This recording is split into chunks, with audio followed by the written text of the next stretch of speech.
What is going on, guys? I am getting the last of the note-taking done and all of that stuff just so that we can make sure that we have a nice and smooth show. Thank you to those of you who have jumped in early to come hang out. Just so you know, this whole like pre-show thing, this 20 minutes before we start, is always stitched out after, it should be stitched out. Can't promise anything. I usually come back and stitch it out, so we can kind of just have a little one-on-one time, an option to connect with each other before the show and kind of catch up a little bit. I want to say hello to everyone who got here early. I see Roger with KeyWeb Co. If you guys haven't checked out Roger's stuff yet, and I'm not just saying this because he's a great guy, I'm saying this because he does actually put a lot of effort into his work. And you know, one of the things we're going to be talking about a little bit later today is about if you're going to be doing something, doing it 100%, like basically not half-assing anything. And Roger definitely is the epitome of putting in 100% with the amount of different URLs and effort he puts into what he does. And I don't think he gets enough praise for what he does. And he's even turned me on to some great news stuff as well. So if you haven't checked out his content, I strongly recommend you check it out. I see we got Mindy, wonderful as always, Mindy. I was looking for some chargers for her earlier. Still got to try and find them. I know I got them someplace, so I can get those shipped out for you. But thank you as always for being a great friend and a fantastic moderator as well. We got Adam Exploits in the house as well. We got to connect one-on-one, Adam. I know I've seen little things pop up here and there online for you, and I've had some stuff bumped over my direction too. But we definitely have to make sure we take a moment and connect with each other. Unique Reseller. I don't know if it's the first time I've seen that username or not. Let me see who this is. Let me do some digging. Unique Reseller. We got to get you an avatar. Let me. I can't even click. Can I click on you? Yeah, it says you got a channel. Open link in new tab. Let's see who this is. 0 subscribers. We've got 2 videos up. How to relax your mind, cleanse your mental palate. Interesting. Oh, it's a playlist. Excuse me. He's got a playlist up. And then 100 some games you can play to break reality. Interesting. Check you out. We got Pam in the house, the one and only. Thank you, Pam. If you guys haven't checked out the Instagram that Pam runs for the page, for the brand as a whole, definitely check that out. She just put up an exclusive vid. We do some behind-the-scene vids every single week, kind of showcase what we have coming up, things about the show that you might not know, yada yada yada, all that good stuff. Mindy giving out cookies again, thank you. And guys, feel free to say hello to each other as well. Everyone's really nice. If you haven't connected with some of the other people in here, you can visit our Facebook group too, facebook.com/groups/Pickers Lounge. And you can connect with everyone that you see here in the comments, or at least I think you can. You know, you should be able to. Adam says, no cover, remember to tip your server.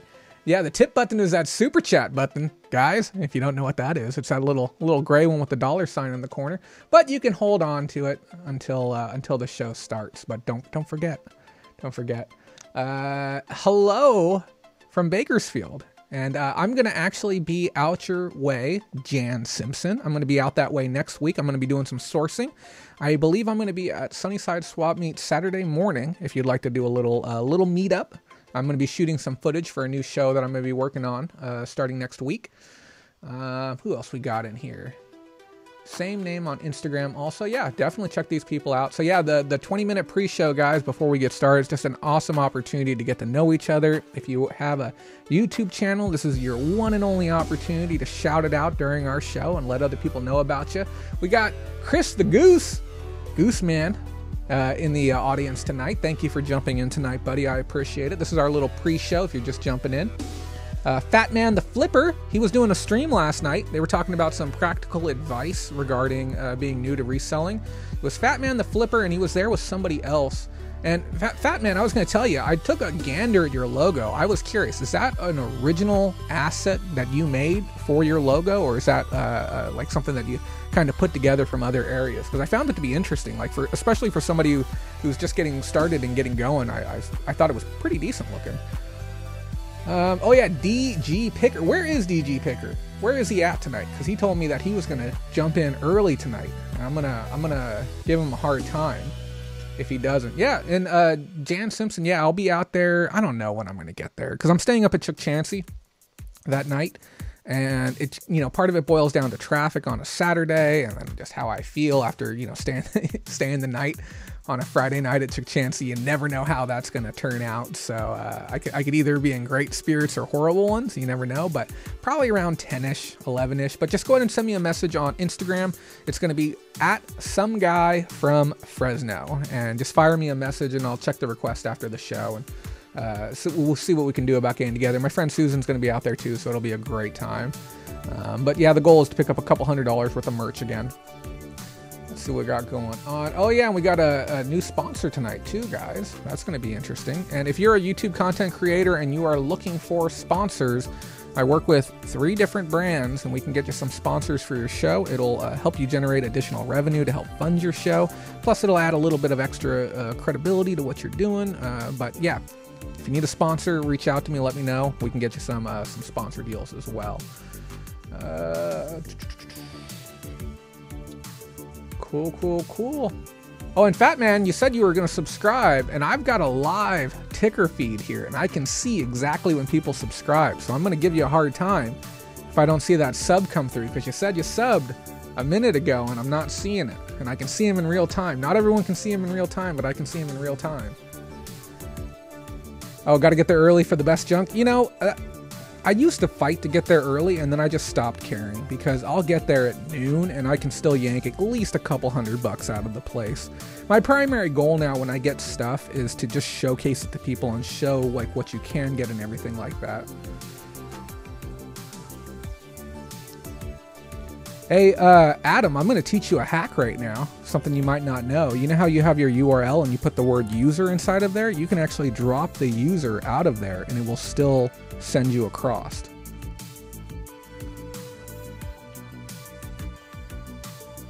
Oh, dang, and you did make it yourself. That's a nice logo, man. I'm impressed. Yeah, I always have a thing for people who take the time to make their own custom graphics. Whoa, we haven't even started the show yet. I told this guy throw me a $2 bone, hitting me with the $15. Holy cow. Woo. It's good.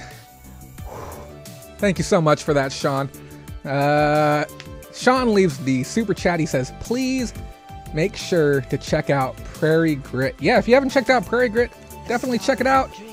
You know, they're a on-off sponsor with us here. I do work with them as well. Fantastic little site, and I love them because there's no final value fees. You know, so if you're doing volume and you're selling a lot of stuff on eBay, you can actually sell it for less on Prairie Grit and make more money. So that's pretty sweet. But yeah, thank you so much for that, Sean. I truly do appreciate that. So yeah, Adam, yeah, definitely edit that out. It'll definitely help you out. There's a nice little affiliate link that Pam was nice enough to leave in there. If you're looking to do work with Prairie Grit, or you're looking to bring them on as a sponsor for your channel, let us know. We'll be happy to get you set up with your own affiliate link, and you can be a part of the family. But if nothing else, this is what I tell people, you got nothing to lose. We got 10 minutes till the show starts. Go check it out. It's a pretty sweet site. They've done a lot, you know, because the thing is, like, I don't like hammering on it over and over, but they made a lot of changes to the website over the last 30 to 60 days that have really improved things. Like, the site's a lot zippier now. I know, like, some people had their, like, gripes, said it was a little bit slow, which is going to happen. You know, people don't realize, like, how much it takes to host images. It's a lot. It's a lot of resources to be able to host images and move things around. So definitely a cool site. Definitely go and check it out. Who else do we have in the audience tonight? And we got a lot of great news. Oh, I would kill for some sushi right now. I had horrible sushi the other day. Ugh. It's like refrigerator sushi or something. Let me finish reading through our notes for tonight's show. Those of you who don't know, I usually type up about, I don't know, 4,000 or 5,000 words, color-coded notes before the show. Usually takes, I don't know, 8 or 10 hours to get all the show notes together. So if it's your first time tuning in, You know, you might be a little bit surprised with how our show actually goes, but there is a ton of content that we cover every episode. And we're going to start chopping the show up too. We're going to start doing like show highlights that we're going to be releasing during the episode. Yeah, go ahead, Fat Man. You can go ahead and post your channel link here. And if you don't have a custom URL, go get yourself a custom URL and then bring it back. And you can just do it basic. Like mine is with no, you don't need the user, so it'd be youtube.com/pickups. Just like that. That's all you have to do. Oh, and if you put the https:// in, it'll make it clickable.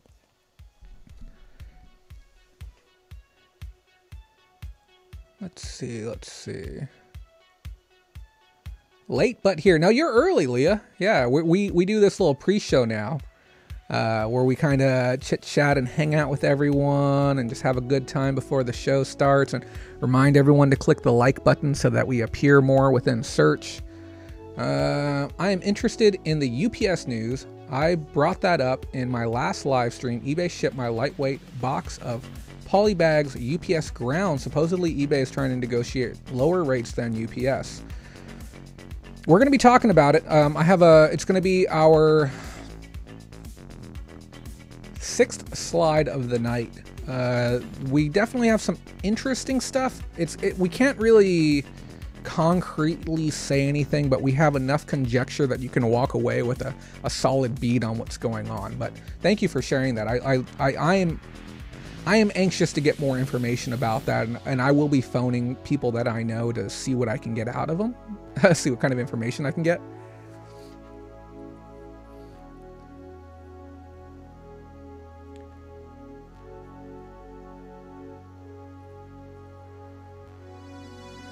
Hello, is it Meredith? Hello, Meredith. Thank you for joining us as well.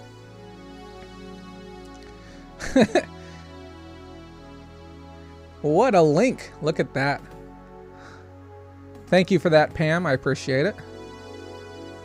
Hello to Trash Girl. We got to get you a fresh URL. I can't... Who is Trash Girl? I can't even remember. I think it's... Oh my gosh, my mind is slipping me. I apologize. Are you guys ready for a fantastic show tonight?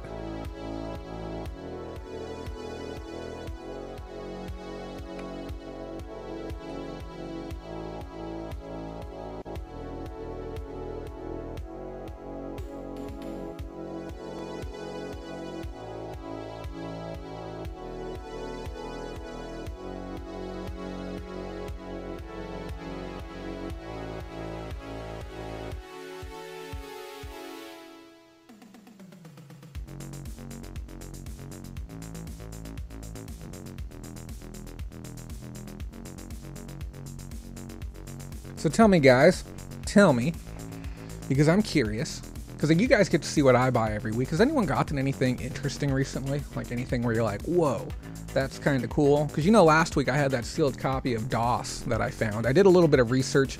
It's worth like 60 to 100 bucks. I'm obviously going to press for the higher end, but I don't know. Sometimes like when I get stuff, like I really don't care about the value. Certain items just have that cool factor, or it's like really neat to me. Has anyone gotten anything that's like, whoa, that's really neat as of late? So I'd love to hear about it.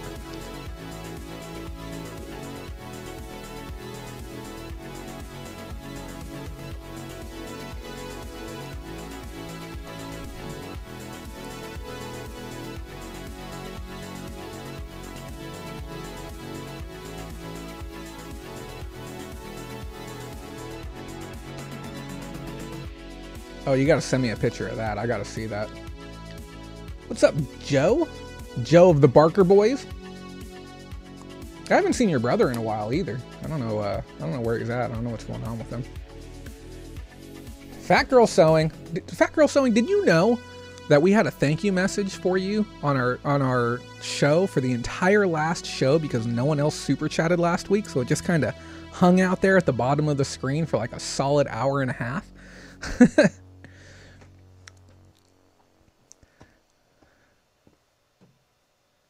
You gotta love technology. And Fat Man, if you think finding your custom URL is hard, I just want you to like take all of this in. Wait till we play our intro, because I don't even know if you've seen our show before. Wait till we play our intro and we get everything going. The amount of tech that we have wrapped up into this production is insane. And we're not even done yet. Like, we're going to be upgrading the camera equipment here soon too. I'm looking forward to I think the camera is one of the last things we need to do. And then we're thinking about putting something right here in the center section of the wall. And we got packages behind us, guys. We had a contest that we were working on, and I contacted the company that was working on the prize wheel that we were going to be using, and we're having issues with it. I still can't get it to work right now. So I don't know if we're going to be able to give out anything tonight. I don't think we will, but if there's enough demand, then we will. We have 20 unmarked, unopened Amazon packages behind me that are all inventory callbacks from the warehouse. And I don't know what's in any of them. I know that some of the boxes range from like $3, and I know that it goes up to probably over $100. Roger, we're looking at probably getting something that's going to allow us to comfortably stream in at least 1080p, maybe something that can do 4K, but I don't want to get something that's unnecessary, and then I also don't want to buy something twice. Holy cow. Cheesehead Treasures, thank you.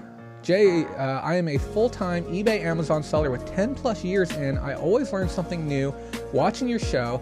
Thanks for all you do. Holy cow. Thank you so much for that. I'm like genuinely touched right now. I do appreciate it. You know, I was talking with one of my friends earlier today about the importance for somebody to step up and do what I am doing. The fact that nobody is, you know, and I don't want to say nobody, from what I've seen, I haven't seen anybody like really stepping up to the plate and committing like 10 or 20 hours a week to putting together a show specifically for us. Because every other community has something. Like, if you like guns and ammo, there's shows for that. If you like movies, there's shows for that. But I haven't found anything that says, like, if you're a full-time reseller and you want to learn about relevant reselling news and you want to be part of the program, part of the ecosystem and everything like that, I haven't seen anywhere that you can go to really get plugged into everything. And I'm not saying anything bad about any other streamers. Everyone has their own flavor and their brand, but something that's specifically for news, as well as entertainment, as well as training and education. It's a lot. But yeah, Mindy even said it as well. She said, please come join our chat.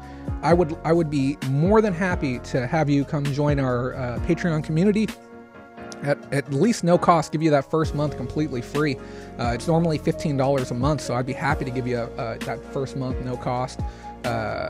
You know, or even 2 months if you want. You know, we really, really, really, really, really appreciate that. You're going to see on our next screen, after we roll our intro, that we have an on-screen ticker, and all the money that we're generating right now is going to go to help cover our eBay Open 2019 expenses. So if you want, send me a personal DM on Instagram. Let me get you my Instagram. It's at some guy from Fresno. You know, we're probably going to leave this intro in. Gosh, you guys are really making me feel special tonight. And I was a little, I'm not going to lie, I was a little disheartened last week because of, like, I don't think we made much. Like, you know, we didn't get any super chats last week, which is all right. Obviously, we have the Patreon to help sponsor the show. But I started generating YouTube revenue, and it's a bit disheartening how that works, because we only made $3.50 last week on our YouTube revenue. So it's a very, very difficult thing to keep doing this and keep pushing to scale it. It's tricky, guys. But I'm gonna have a little more casual talk with you here in just 1 second. Let's hope that everything works. Let's, you know, because we had a little bit of technical issues last week. Let's go ahead and roll that intro. Let's get into our show, and I'm gonna thank you again. Even, gosh, so nice of you.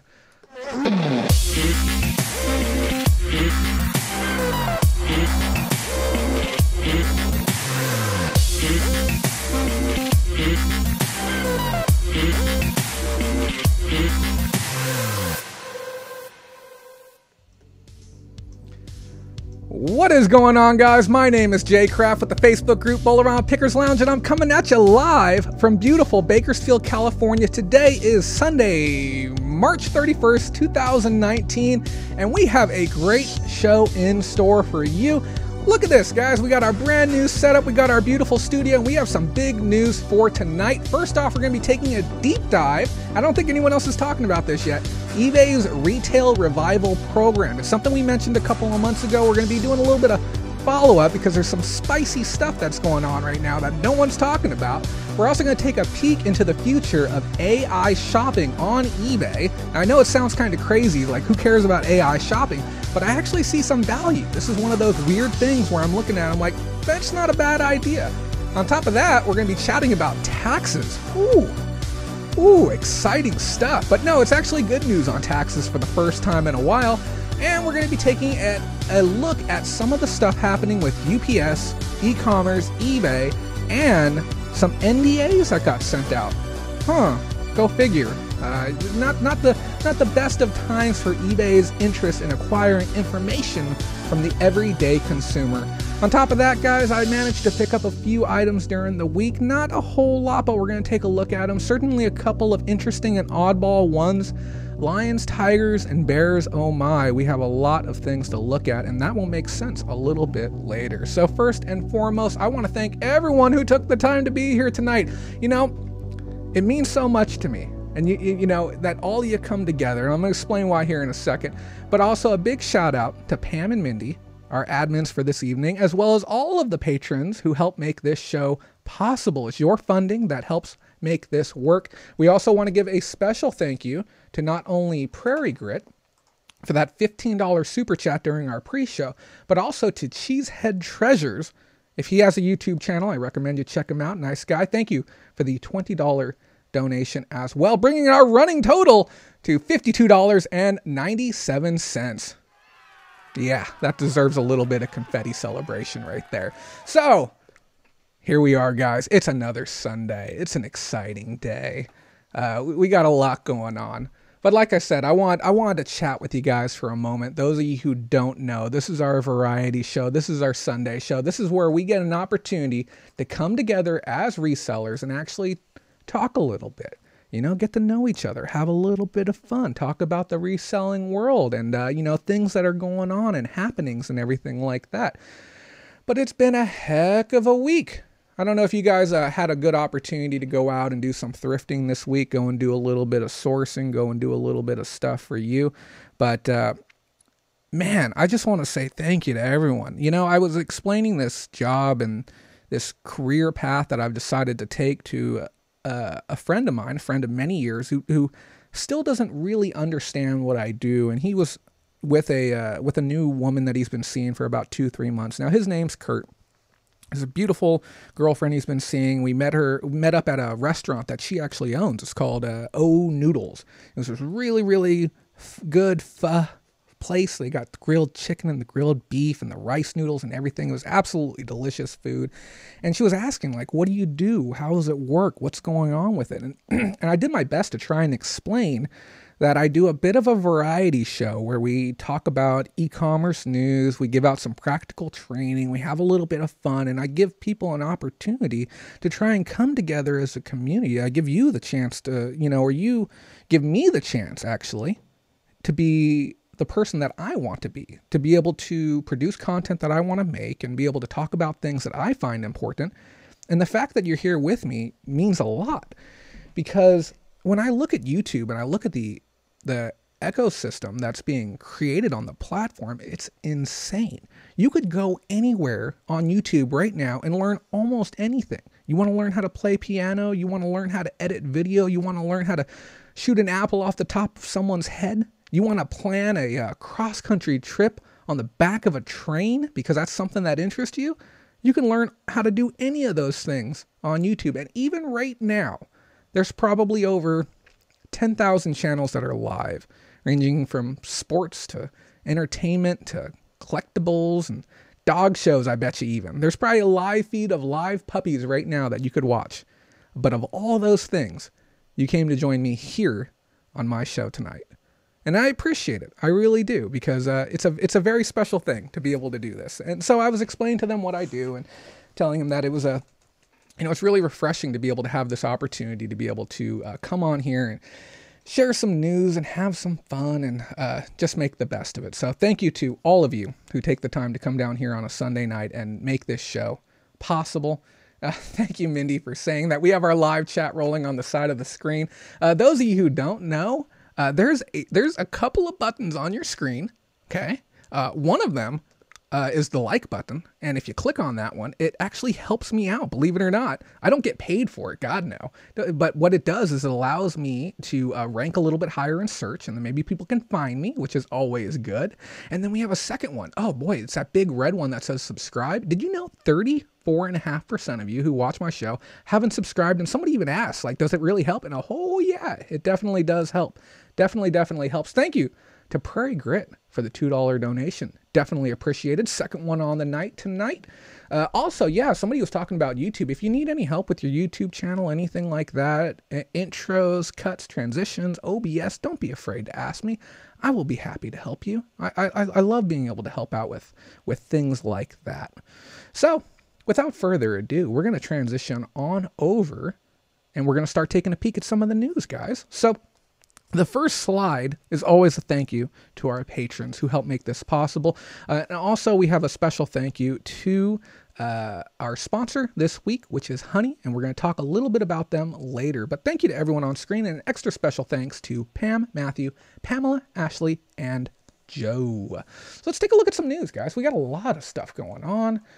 Oh, and also, I forgot to give a special thank you. There was a mystery person who wishes to remain unnamed who sent me some delicious sweets this week, and I want to let you know that they are all gone, and I truly appreciate the mindfulness and selflessness that you had in sending me those. So thank you to you for that. Yeah, so let's take a look at some news. Guys, did you know that the future of shopping is AI?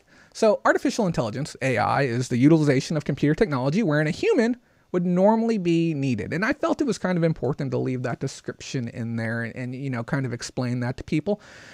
But I got a little notes here, Engadget reported last week about some rapid advancements that we're seeing in the future of AI in regards to the mobile shopping experience. Now, we've talked before about what we call M&A, which is mergers and acquisitions.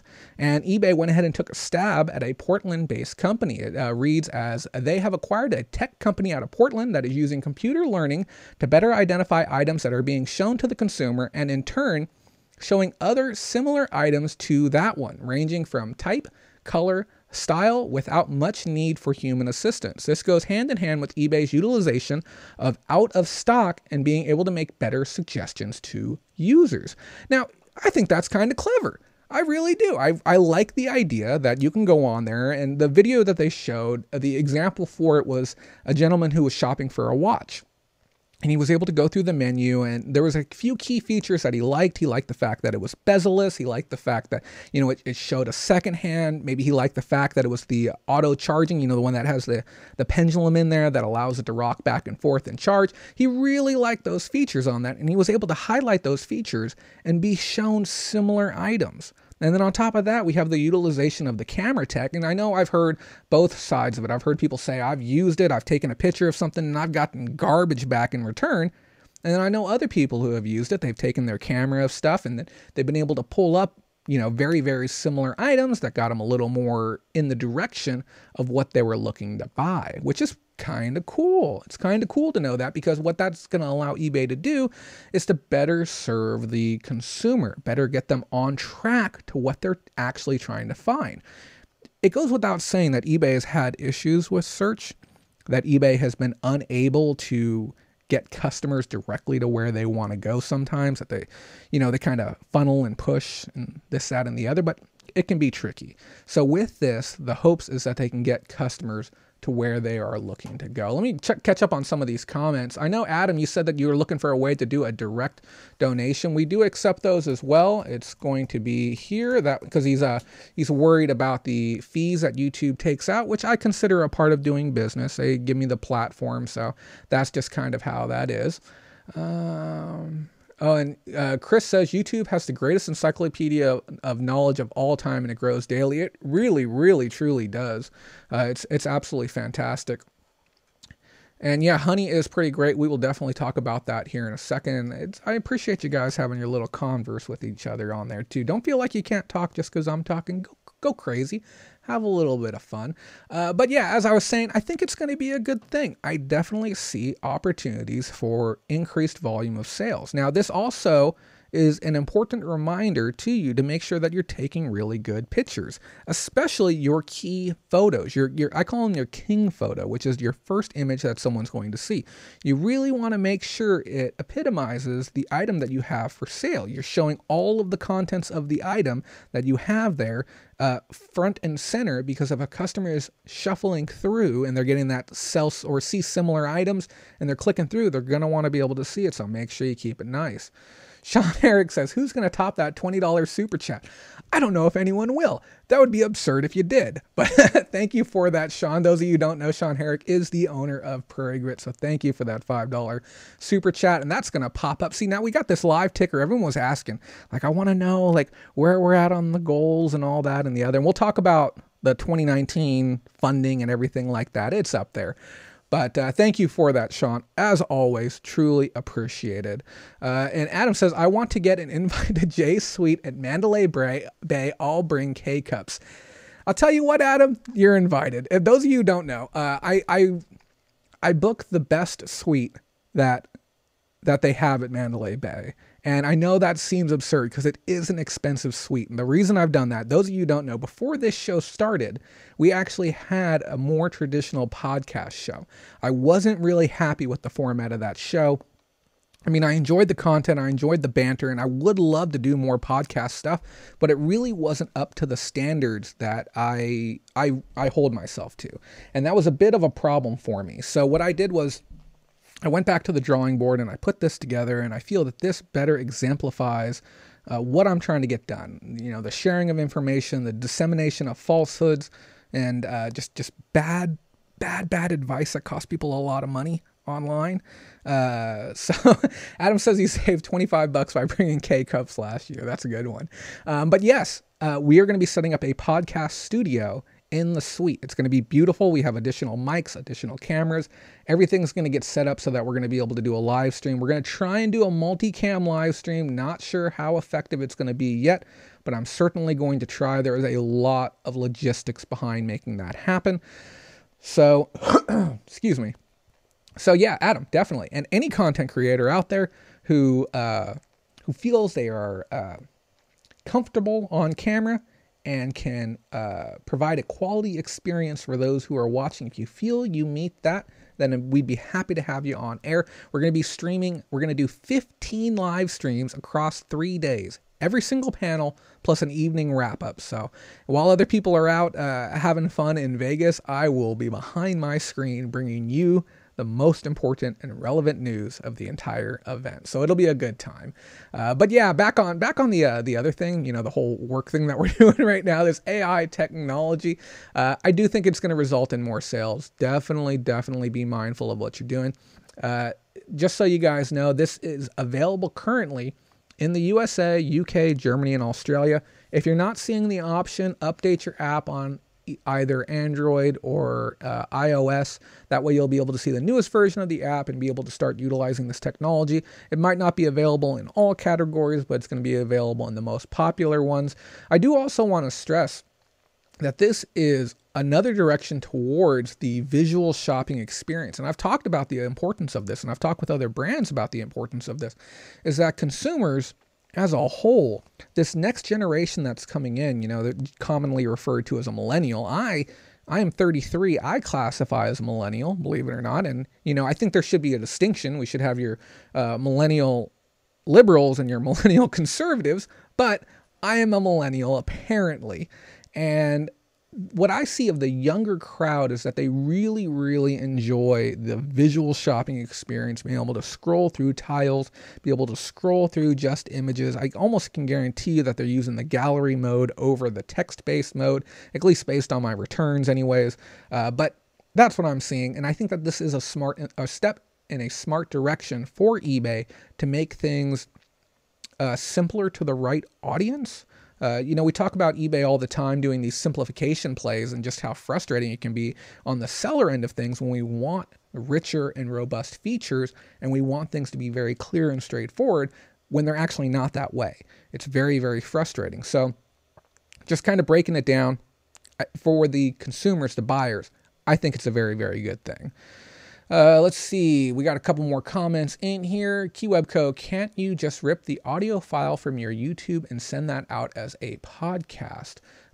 Theoretically, we totally could. Here's the thing. I just want to be clear. I use the word podcast interchangeably with video podcast. So I consider it like a multi-person show with microphones on specific topics.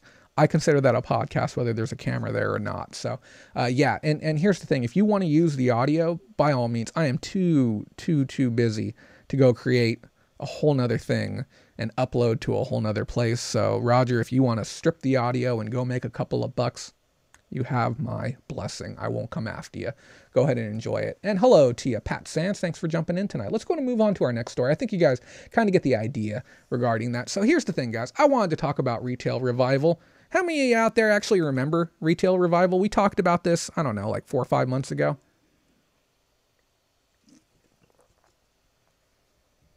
So, Retail Revival is eBay's effort to bring local brands to the web space. The goal is to show a more human side to the brand as they scale. So we talked about this before. Basically what eBay was doing is they picked a couple of towns, they went in there, they opened it up to the public and they said, hey, anyone who's interested in selling on eBay, anyone who's interested in making more money, anyone who has thought about selling online and would like to reach an international market, come on over, come check us out.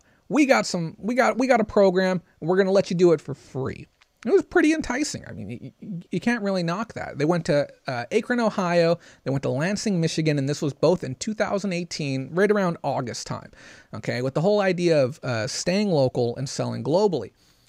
Now, they went to another place, and I also want to preface this, too, by saying that they did have an international rollout as well. They had a couple of towns that they did internationally, but we're just going to be talking about the domestic end of things for the most part, okay? But yeah, here they are now. They're going, where are they going to next? Greensboro, North Carolina. That's where they're at right now. Over 200 businesses have applied, and only 75 of these businesses are going to be accepted, which I think is foolish as all hell. Reason is if you have the ability to train 75 and they're going to be in a building or wherever, you stream it, open up a live stream for the other people in that town who weren't selected and give them the opportunity to hear the information and be a part of it. It seems kind of stupid to not, at a minimum, record the content and then pass out recordings to these other brands and say like, hey, sorry you weren't selected for this program, but we would still love to have you over here at eBay. Here's all the information that you need if you want to come and be a part of this program. Why not, right? Right? That's what I think. So the idea is to help local businesses connect with an international market. You guys understand that, right? Let me take a look at these comments here. Roger says he does it on his phone. Yeah.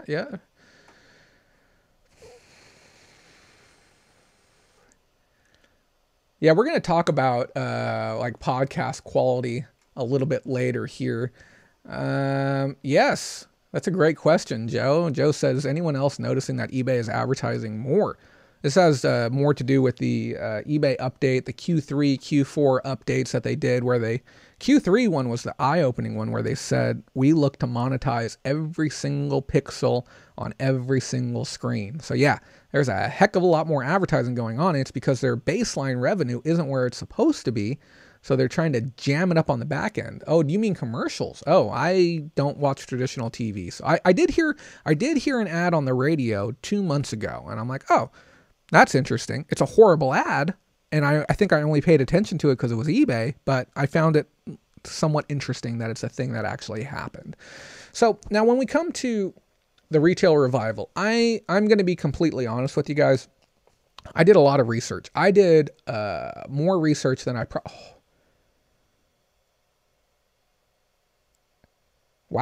more research than I probably should. Chris, holy cow. Thank you so much, brother. $50. Dude, that's very touching, man. It says getting you out of the double digits. Chris is someone that I met just about a week and a half ago, give or take. And we had talked a little bit about doing some YouTube. I've been encouraging him to come get on the platform. Chris, if you need anything, brother, you need me to help you cut an intro, if you need a background, you need anything like that, don't be afraid to reach out to me. I truly do appreciate that. That's very, very thoughtful of you, and that's going to go a long way to helping us out with our eBay Open 2019 budget. So thank you. And I know that ticker is going to take just one moment to update. So thank you so much for that. I truly do appreciate it. Yeah, I don't even know if it's going to fit. I might even have to reformat that corner once that rolls through. I think it takes about 30 seconds to a minute for it to update, but we may need to make sure that actually fits in the corner after that comes through. But thank you so much for that. I truly appreciate that. And if I see you at eBay Open 2019, let me buy you a drink, okay? Yes, and I appreciate everyone even saying thank you to him too. So yeah, oh yeah, look at that, it don't fit. Thank you so much for that. Let me see if I can reformat this really quick. Donation total. Let's make this bad boy fit. Oh, sorry guys, some slides are shuffling. No, we're going the wrong direction on our slides. Okay, let's here, let me just move this manually. Thank you so much for that. Okay, let me lock that up. There we go. Yes. Woohoo. Over 100. Thank you for that. And definitely reach out to me after as well if you'd like to be a part of our Patreon. We'll be happy to slide you in there too, get you a month or two on the house as well. So thank you so much for that. But yeah, as I was saying, where was I at? I can't even remember where I was at, man. You're killing me, brother. So I am hypercritical of eBay. People know this, and I'm not going to lie. I think that's the reason I'm not going to get a press pass this year. I've been pushing for one. I've been making the phone calls. I've been trying. I don't even know if it's going to happen. I'm going to be there regardless, but I don't know how they feel about giving me a press pass. I'm going to keep trying, though. And it's because of stories like this where I have to tell you guys what's going on. I got to talk to you about the truth. I can't hold back because it's important. It's important you understand what's happening on the platform that you choose to do business with. It would be as if you worked at a restaurant and you said, hey man, this secret sauce is a little bit weird. What do you put into it? And they look at you and they say, I can't tell you. Everything's fine though. But deep down, you know, there's something off. There's something wrong. Somebody left the mayonnaise outside for too long to get that little bit of that tang in the sauce. So this is what I'm seeing right now. When I see the retail revival, I read the statistics, I really feel like I'm being served some political jargon. I'm being served some nonsense. The program has been running for 6 months across 3 cities. 60% of the sellers are new to eBay. Okay, average of 260 sales per year or 22 sales per month. And they attribute this to coaching. Now I have a bunch more notes up here on the side. And this is important to know. And I know we got some other news and stuff like that we're going to be getting to tonight. But it's important to know that we're kind of being lied to right now by eBay. And we talked about another company last week. We talked about iOffer, okay, who directly lied to their base. They posted it on social media. They said, hey, we're down for maintenance. No worries. Everything's going to be fine. But come to learn that their payment processor said, we're not going to let you process payments anymore because you're selling counterfeit goods. And then we watched e-commerce bites advertise the wrong story. We watched other brands advertise the wrong story. They didn't hit it on the mark. And I'm here to tell you today that I'm pretty sure eBay is selling us a load of BS right now because the facts don't add up, okay? And I have a problem with this. So the first thing they said that of 182 participating retail revival sellers, 60% of those sellers were new to eBay, okay? And that I believe, that's fine. They said collectively the retail revival sellers have made 47,000 plus sales, not dollars, but total sales.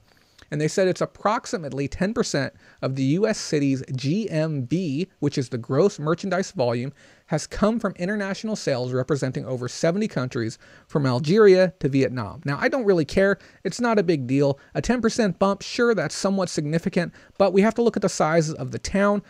What type of volume does your average town already do internationally?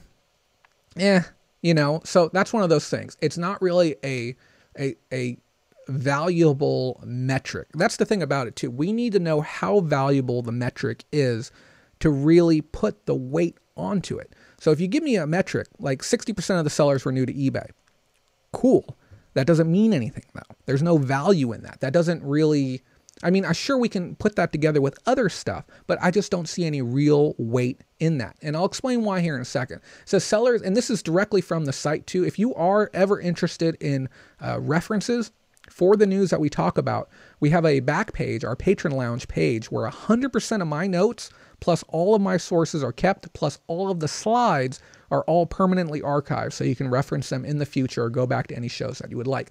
So one of the other things too, it says sellers in Akron, where previous eBay experience have seen the growth, their GMV grow 78% year over year as a result of top-notch coaching and training that they've received. So I guess, but you have to ask yourself then, what were they doing differently before eBay came along? That's something that I really want to know. Like, what is the difference? What is the change that actually occurred to cause this type of bump in sales? It says Lansing and Wolverhampton experienced sellers are also performing well with current GMV growth at 14 and 33% respectively. 2 Acorn Revival sellers, 5 Blessings and 7th Floor Clothing opened brick and mortar locations this year, a tangible sign of growth in part supported by their sales on eBay. What the heck does that mean?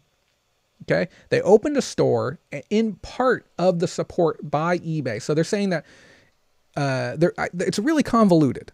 Okay, they're saying that what they had done to help that brand made it slightly more possible for that brand to be able to open a brick and mortar. Okay. And you know, that's what I don't know if, because here's the thing, my generation, we use some weird jokes. We call that flexing. Okay. And we call that a weird flex. Okay. That's like a weird thing to kind of like, yeah, look what we did. You know, we're strong. We got this covered. It's a weird flex to say something like that because it's not really a tangible. And if you think I'm crazy, if you think I'm just spouting conspiracy theories, okay, I ran the numbers. And I even reached out to people who were part of the program. I really went in on this, okay? Because I was curious. I wanted to know, does this actually mean anything? We got Joe as a comment. He says, I think eBay is trying to basically start a new business. They are going to have FBA equivalent. We'll be switching over to Adyen, lower fees. Hopefully it might work. Ask Jay. It was happening for a while. We got 2 different comments there. Yeah, and I'll tell you what, remind me, please. Somebody remind me. We will come full circle and we will talk about that as well. Because I don't want to trail too far off because I'm going to be cutting this out for people to be able to watch later. But please don't let me forget that. Let me see what we can do here. Let me back over to the slideshow. So here's my next slide, okay? I can't even remember what's on here, but here's the next slide right here. So we took a little bit of a deeper dive, okay? These 3 sellers are 3 featured sellers on the Retail Revival page. If you go to the Retail Revival right now, ebayinc.com/impact/Retail Revival, these are the 3 featured sellers that they show on their site. The first one, Dirty River Bicycles, over the last 3 months has done 24 sales and currently has 87 items active.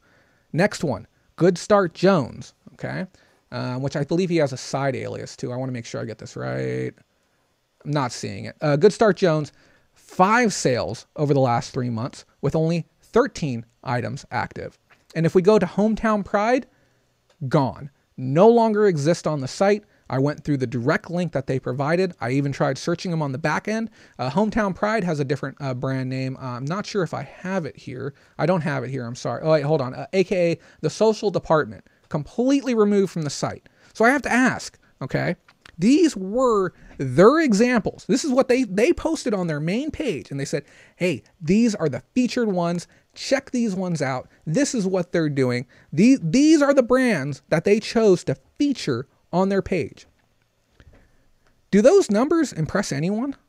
Like, really? And I'm not saying this to be like a pessimist. I'm not saying this, but if you were brand new to eBay, brand new, and you sold 5 items over the last 3 months, and you had professional hands-on coaching, teaching you about listing, teaching you about staging, teaching you about pack and ship, and you competed against hundreds of other companies in the area to try and be a part of this program, and you had hands-on, better than concierge level service, and this is what you put up, would you feel proud about that?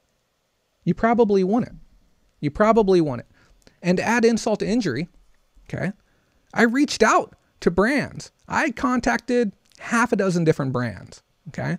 And I contacted the 2 that were featured that were still available, and then 4 other brands. Because right now you can go to the Retail Revival page and you can see every single company that's on there right now. You can go look at every single store that they have, and they're not all featured. There's only 3 that are featured. But if you follow the link, you can see a special page dedicated to Retail Revival showing every single brand. And the numbers are bad, okay, really bad. So I contacted them and I said, hey, I do a show. It's every Sunday. We talk about, excuse me. We talk about different retail news, resale news. We want to keep people informed. We want to learn about your experience with Retail Revival. Tell us what it was like. Tell us what you learned. Tell us how you feel about the overall experience. Okay. Of the 6 people that I messaged, 5 of them did not respond at all. No response. And I was very, very friendly. I said, we would love to speak with you over the phone or do a video call, possibly an interview for our show if you're up for it. But if you don't want to do any of that, if you would be willing to answer just a couple of small questions over this message board here, I would love it. 1 person responded of the 6. Why? Why? Who does that? Okay. I was very, very friendly. I even gave him a link to my channel showing him what I did. 1 person responded and they said, no, thank you, Jay. That's all they said. Okay. And I was very, very friendly. So why is it that they do not want to talk about their Retail Revival shopping experience? I promise you this. I'm going to continue to message people until I find somebody who is willing to speak about this. I have time and I'm going to stay at it. Because here's the thing. Okay. I ran the numbers. Because I'm a numbers guy. So 182 businesses average 260 sales per year. That's 22 sales per month, or on average 5 per week. Okay, when digging deeper and looking at the brands, I really got a different story. I saw a lot of this. Okay, of the brands that were successful, there were a handful of them. But you know who they were? They were brands that have been on the site for 5 to 10 years already. 5 or 10 years of previous eBay experience. And then they come in, and that's what they said. 60% of the sellers were new to eBay. So are they actually helping brands? Are they really helping people? Because if it's brands that they're already working with, that have already been on eBay for years, and yeah, they boost their numbers up a little bit, cool, great.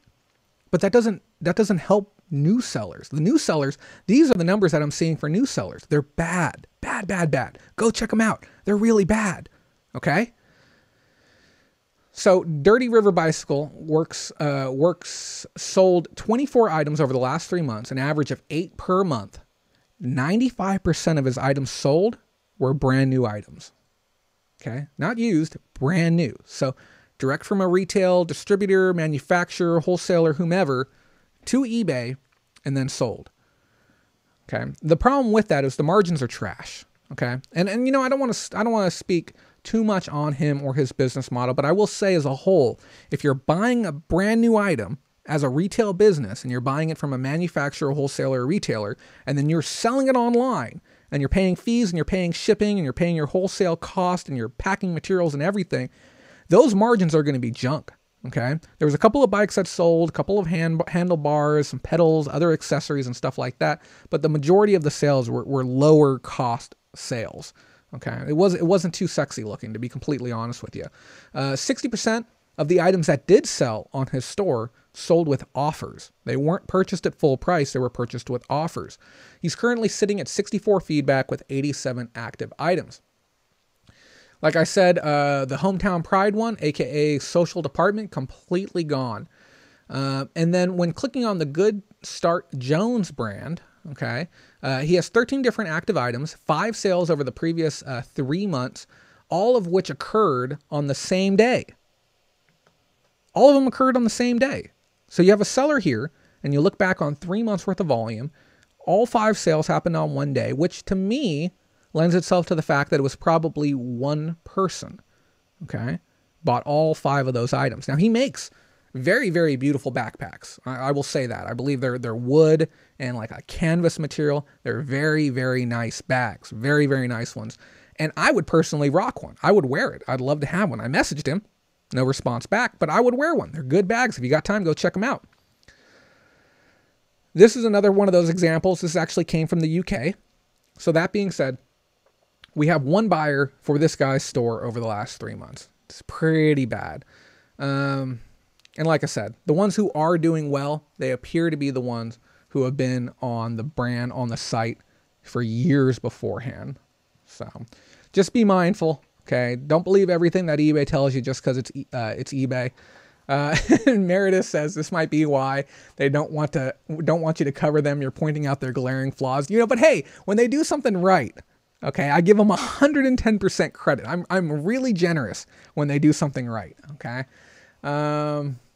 Let's go and talk here about this one here. We got a couple of questions because I do want to keep the dialogue going, and we will continue on with the news, but I really want to cover some of these comments, answer some of these questions. Let me make sure I get back far enough. And again, thank you, Gooseman, for that absolute fantastico super chat. So let's start with Storage Pimp here. Joe, I think I might have lost your comment somewhere. I'm sorry. There's just there's too many scrolling through here. Where the heck am I? Okay, Storage Pimp says, has anyone else been overcharged by USPS? By USPS adjusting your shipping label? There is a YouTube video of it happening to other people. They charged me a medium flat rate for a small flat rate package. So USPS, let me get that right, introduced some new technology earlier this year. I believe it was in January, and they really bragged about it. And I think it's kind of impressive what they have, but it's the ability to scan all sides of the package at one time as it passes through, as well as grab its weight. And the reason why they did this is because there was so much flagrant abuse of cubic shipping, where people were not using the accurate dimensions. And USPS did not have a digital way to do this. They didn't have an AI solution to sort out these packages. So they just implemented this machine because people were just lying. They were outright lying and then getting the packages through and paying $6, $7 for shipping an 18-pound package coast to coast, because they would just mix the numbers and nobody could do anything about it. And there were private labels too, so it made it a little bit harder for USPS to be able to follow the actual dimensions of the item. So with that, they gained the ability to do post-processing price adjustments on the orders. So if you do receive an email, you have the right to dispute it. Now, depending on where you purchased your label, if you're buying it on eBay, buying it on Pirate Ship, there's a process. When I buy mine on Pirate Ship, I got to go through Pirate Ship. I think I do. Or I messaged somebody at Pirate Ship, and they were able to help me sort it out. And then I also have to ask myself, is it worth the trouble? Now, it does go in both directions. If you did accidentally do your dimensions wrong and paid more for a label, you can actually get a refund back on the label. So I have been given credits, and I have been given, has this thing been off this entire time? What is going on with this? Let me get this donation total fixed. There we go. I didn't realize that was off up there. There we go. So yeah, you can get it in both directions, which is kind of nice. Kind of nice that you can get it in both ways. But yeah, so you'll get the email, you get the notification letting you know that happened, and then you can adjust it and deal with it accordingly. You can dispute it. You're going to win most of your disputes. When this does happen, I believe they take an actual image of the package with the weight and the dimensions and everything like that. So you have a lot of grounds for dispute, but just don't waste their time. If you're wrong, and just leave it at that. Don't fight over a quarter or 50 cents. USPS has better things to do. Adam Exploits apparently had an issue. He said, yeah, they checked your postage with the scans. He was able to get a refund. Got a little bit of banter back and forth here. eBay started beating Pirate Ship's prices, so I stopped doing Pirate Ship until I know it would be cubic. Yes, that did happen. We reported on that. There is a chance that eBay could be in some trouble, potentially, for undercutting regulated USPS rates. We talked about that on a previous show. If you guys don't know, every single week you can go back and watch old shows. They are on my channel. Even if you watch any video, it definitely helps out the program. We're going to be talking about this week's video that went up a little bit later as well. I'm just catching up on comments. Let's get back to Joe's comment. He said, I think eBay is trying to basically start a new business. They are going to have a FBA equivalent and will be switching to Adyen for lower fees. Yeah, so the Adyen thing, we've talked about that exhaustively, and we're at the point now with them where we can't even confirm that the fees are going to be lower anymore. That was the big selling point initially, And then when they started bringing people over to what was originally called integrated payments, which is now called managed payments, they did a little bit of a bait and switch. Instead of saying like, here's your new rate, okay, they said, here is your introductory rate. Here's your introductory special for being one of the people that are willing to try it out. But at no point have they announced what the final rate is going to be. And they went from saying that it was going to be, cheaper for the consumer to now, I believe their stance is that they expect a cost savings for the consumer. They can't guarantee one right now, which is kind of disgusting. But let me ask, if they go from 2.9 to 2.8, do you care? I sure as heck don't. Even if they go from 2.9 to 2.5, you save 0.5%. I mean, what is that really? 50 cents on every $100? I mean, that means nothing to me. $1,000 saves you $5. $10,000 saves you $50. For what? For the hassle of having to switch off of PayPal to something that nobody's ever used domestically. I mean, have you met anyone outside of the eBay ecosystem that has ever used Adyen? It's a Finnish company. No one here uses it. I don't know. Remember, I've told you guys this before. It frustrates me to no end that eBay would do something so potentially risky that they're going to risk the well-being of everyone who currently sells on that platform for 0.5% or for 1%. There is much better ways to get 1% out of your user base. I mean, shit, we're already seeing it. Promoted listings. That's one of their fastest growing means of revenue right now. What else? You got your paid ads on the sidebar. I mean, they're raking in the bucks. I mean, they own StubHub. They own eBay Classified. Stop tapping into the eBay market. You're making plenty. The fact that it still exists blows my mind with competitors like Amazon in the market. Let me catch up on some more of these comments. Thank you to everyone who's commenting. These comments, believe it or not, do help. If for some reason you aren't watching this live, you missed our Sunday show, this is kind of meta. I always say that. But if you comment later, if you comment after the fact, it really does help the show. So if you're hearing something, you're like, man, I want to give him my 2 cents on what he said just now. Leave it in the comments. I don't care if you leave 50 comments for me. You're just watching and you're dropping comments. Leave the comments. They really, really help people see our content. And if you're watching this live, you don't have to deal with ads. We put ads in after the show airs. You may see one at the beginning, okay, right before the show when you click on the link. But if you're watching this later, you got to watch all of those ad breaks that we put in, and those ad breaks help us pay for this, okay? But that's kind of what you got to deal with. So let me finish catching up on all these comments, and thank you again to everyone for being here tonight. I appreciate it. I think we're caught up. Oh, wow. That's a cool little YouTube emoji. I didn't even know you could do that. That's fancy. Let me try that. Oh, that is cool. Yeah. Adam Exploits says they raised the monthly subscription rates too. On what? Not my Patreon. My Patreon's been the same price. I tried to raise the Patreon rates. I'll be honest with you, just because of the amount of work that I do on the back end to maintain it. I thought it was going to be the appropriate time to raise it. And I even told some people like, hey, we are going to raise them. But we just weren't able to do it because of the way the Patreon's set up right now. So we were only able to raise the top tier, but we're going to shuffle some of the perks around. Oh, those of you who don't know, these are our new robots back here. Each robot represents a different patron. If you're a patron watching and you didn't see the message show up in group chat, send me a DM. We've got like another 40 robots over here. You can pick any robot and then you get to get placed on the shelf of awesome and you get to stay up there as long as you're a patron. So that's kind of cool. Oh, and the eBay store subscriptions? Yeah, that doesn't surprise me. They got to rake in that 1% one way or the other.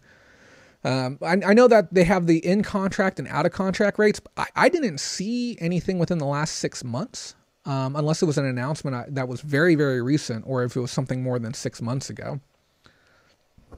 Let me get a little water in me. Yeah, we're going to get back to the news right now. But is anyone else shocked by this? That these numbers are so bleak?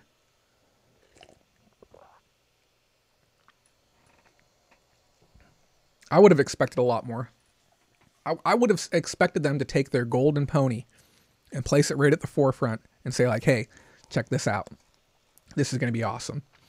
So we're going to talk a little bit about UPS, okay? UPS is partnering with a company called, I'm going to call it Inception. Yeah, I'm not going to sit here and try and pronounce a hard X in the middle of a word. And they've created something called Zippy. The idea is to reduce the struggle to manage multi-channel fulfillment for over 20 platforms. It's intended for small to medium-sized businesses, so the press release says, I don't actually believe that. And I have to ask the question, too, is this something that's actually going to benefit your brand? Because I don't think it's going to benefit my brand. I don't think it's going to benefit your brand. You know, I can only think of one person, maybe Roger, who's in the audience right now, that it may benefit, but even then, it is a stretch. And the only reason we're talking about this today is, one, it's e-com news, so we got to talk about it. That's just how it is. And I've been desperately trying to catch up on the e-com news, but there's been so much of it. We may even have to double up the amount of shows that we do each week. It's all, and you know, I hate to come full circle. It boils down to funding. You know, these shows take 20 hours to make. I know that sounds absurd, but if you saw my notes, you have to keep in mind each and every slide is handmade, but back on topic. So I don't think this is going to benefit anyone that's watching this right now, but it's good things to know. So they say it's targeted towards small, medium-sized businesses. Basically what the program is going to do, it's going to allow you to combine your back end for over 20 different brands and to be able to have it in one hub. And then UPS is going to be able to hold all of your inventory in the same way that Amazon does. So you can either have it physically on site, or you can have like your own back end drop ship style setup. And it's going to manage it all in-house. I'm going to rattle off the brands really quick. It's 3D Cart, Amazon, Amazon International Sites, BigCommerce, eBay International Sites, Etsy, Who's, or House, it's Houzz, Jet, Magento, Newegg, Overstock, which is kind of cool to see Overstock on board with this, PrestaShop, never heard of them, Price Falls, Rakuten, Sears, Shopify, Volusion, Walmart, big boy Walmart, WooCommerce, and Yahoo Shopping. So before I go even further, I just want to say, why isn't this for us? Why aren't we going to use this?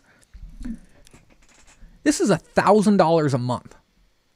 $1,000 a month to be able to use this. That's nuts. But hey, guess what? It's a solution that handles your storage, order processing, packing and shipping, and you get a 60-day trial. 60 days. Okay, I'll give them some credit, because you got to think about that. If you're charging $1,000 a month, that's a $2,000 credit. But I'll tell you, I wouldn't take a sponsorship deal for that. Not a chance. I don't even care what the commissions were on that, because there's no way in heck, no way that we're going to have anyone who's really going to be able to benefit from this. So I'm not going to spend much time on this. There's currently 2 warehouses that they have set up that they said they're strategically placed. We have one in Kentucky. We have one in California. They've been running this program under a pilot program since 2007, and they said they are finally ready now for mass adoption. The 2 companies announced their partnership just a little bit ago. And some details, it says Inception is an e-commerce platform and online product catalog that enables manufacturers, distributors, and wholesalers to easily set up company-branded online sites to conduct e-commerce transactions. Inception then helps them list, market, and sell their products to business customers. It sounds like a great all-in-one solution if you're that type of person that is ready for that big scale jump. I would probably say your business realistically should be doing anywhere between $250,000 to $500,000 per year, every year, probably maybe on year 2 or year 3, like you have good consistent track record, before considering the utilization of something like this. Or if you have a bigger brand that is maybe creating their own inventory and you're looking for a multi-channel fulfillment solution that can cover all your bases and you can get representation across all of these platforms in one place, maybe, you know, or if you have a handful of small products that you feel could get a little bit of an extra bump, you know, a little bit of an extra reach, you know, that could definitely help out. Yeah. Can anyone here benefit from that? And hello to you, CatCon. Thanks for jumping in. But yeah, I don't think I can benefit from that. I don't think that's something I would really need to worry about too much. In other UPS news, guys, things got a little bit dicey with this whole story that I covered last week. So to catch you guys up to it, I talked about a story last week, and it was regarding UPS and eBay, and now we're adding on NDAs, which are non-disclosure agreements. Things got a little bit heavy. So we reported last week about some of the questions regarding eBay's Expression program, which was formerly known as eBay Voices, which is a program that allows sellers to be able to communicate with eBay in a very odd way. They send out these surveys, and the surveys have had a history of setting precedent for changes moving forward. One of those things that is presumed to have received a resounding thumbs down was the idea of doing a 90-day return policy on eBay, and it got met with a ton of criticism on the survey. So I've heard, we obviously don't get the back-end results, but there was a lot of online chatter about it while it was happening. It was in the community boards, and so the idea is that these opinions from the everyday sellers are very valuable to eBay. That being said, now there's a push to try and stop the spread of this information. NDAs have been attached to the surveys now, and they're planning on keeping them there moving forward, which means that if you want to be a part of this program, if you want to be one of those special people to give eBay free help, you now have to sign an NDA when submitting through your thing. It basically says that you're not going to talk with anyone regarding the survey. You're not going to talk about the questions on the survey. You're not going to, talk about the context of the survey. You're not even going to tell people that you're a participant in the survey.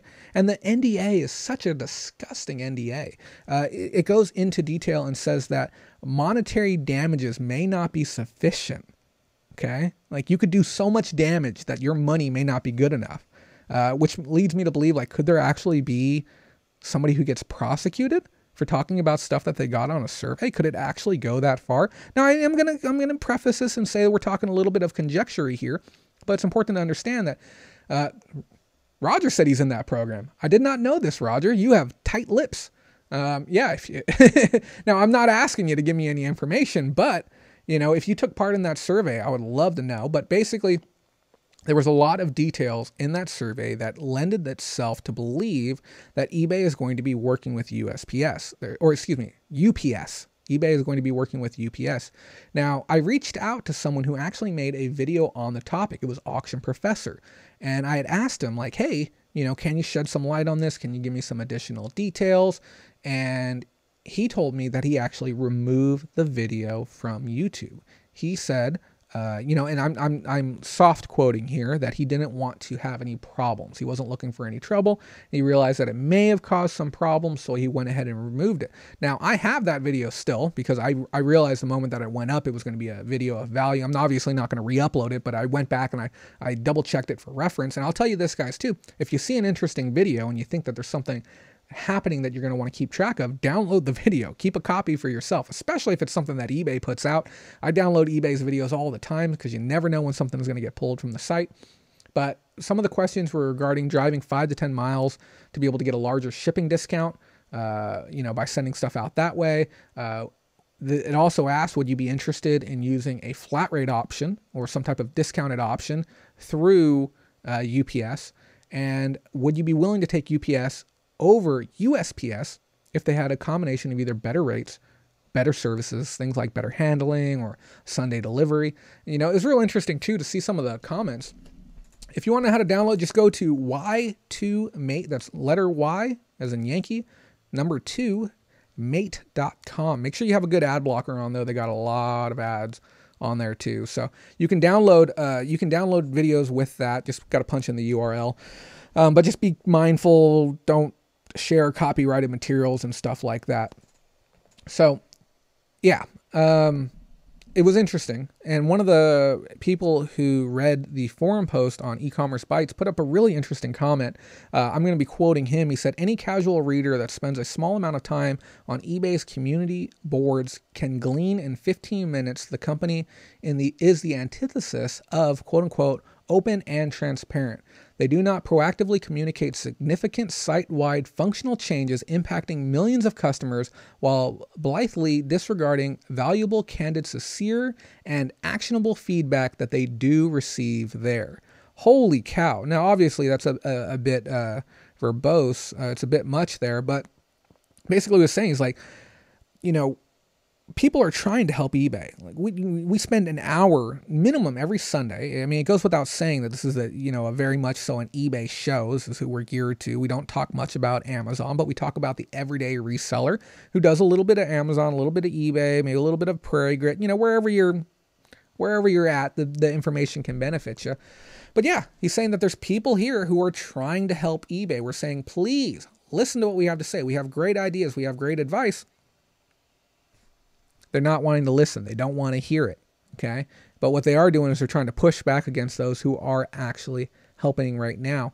And I think the good till cancel change is one of the first times I have ever seen a massive change happen, okay, that no one realized happened.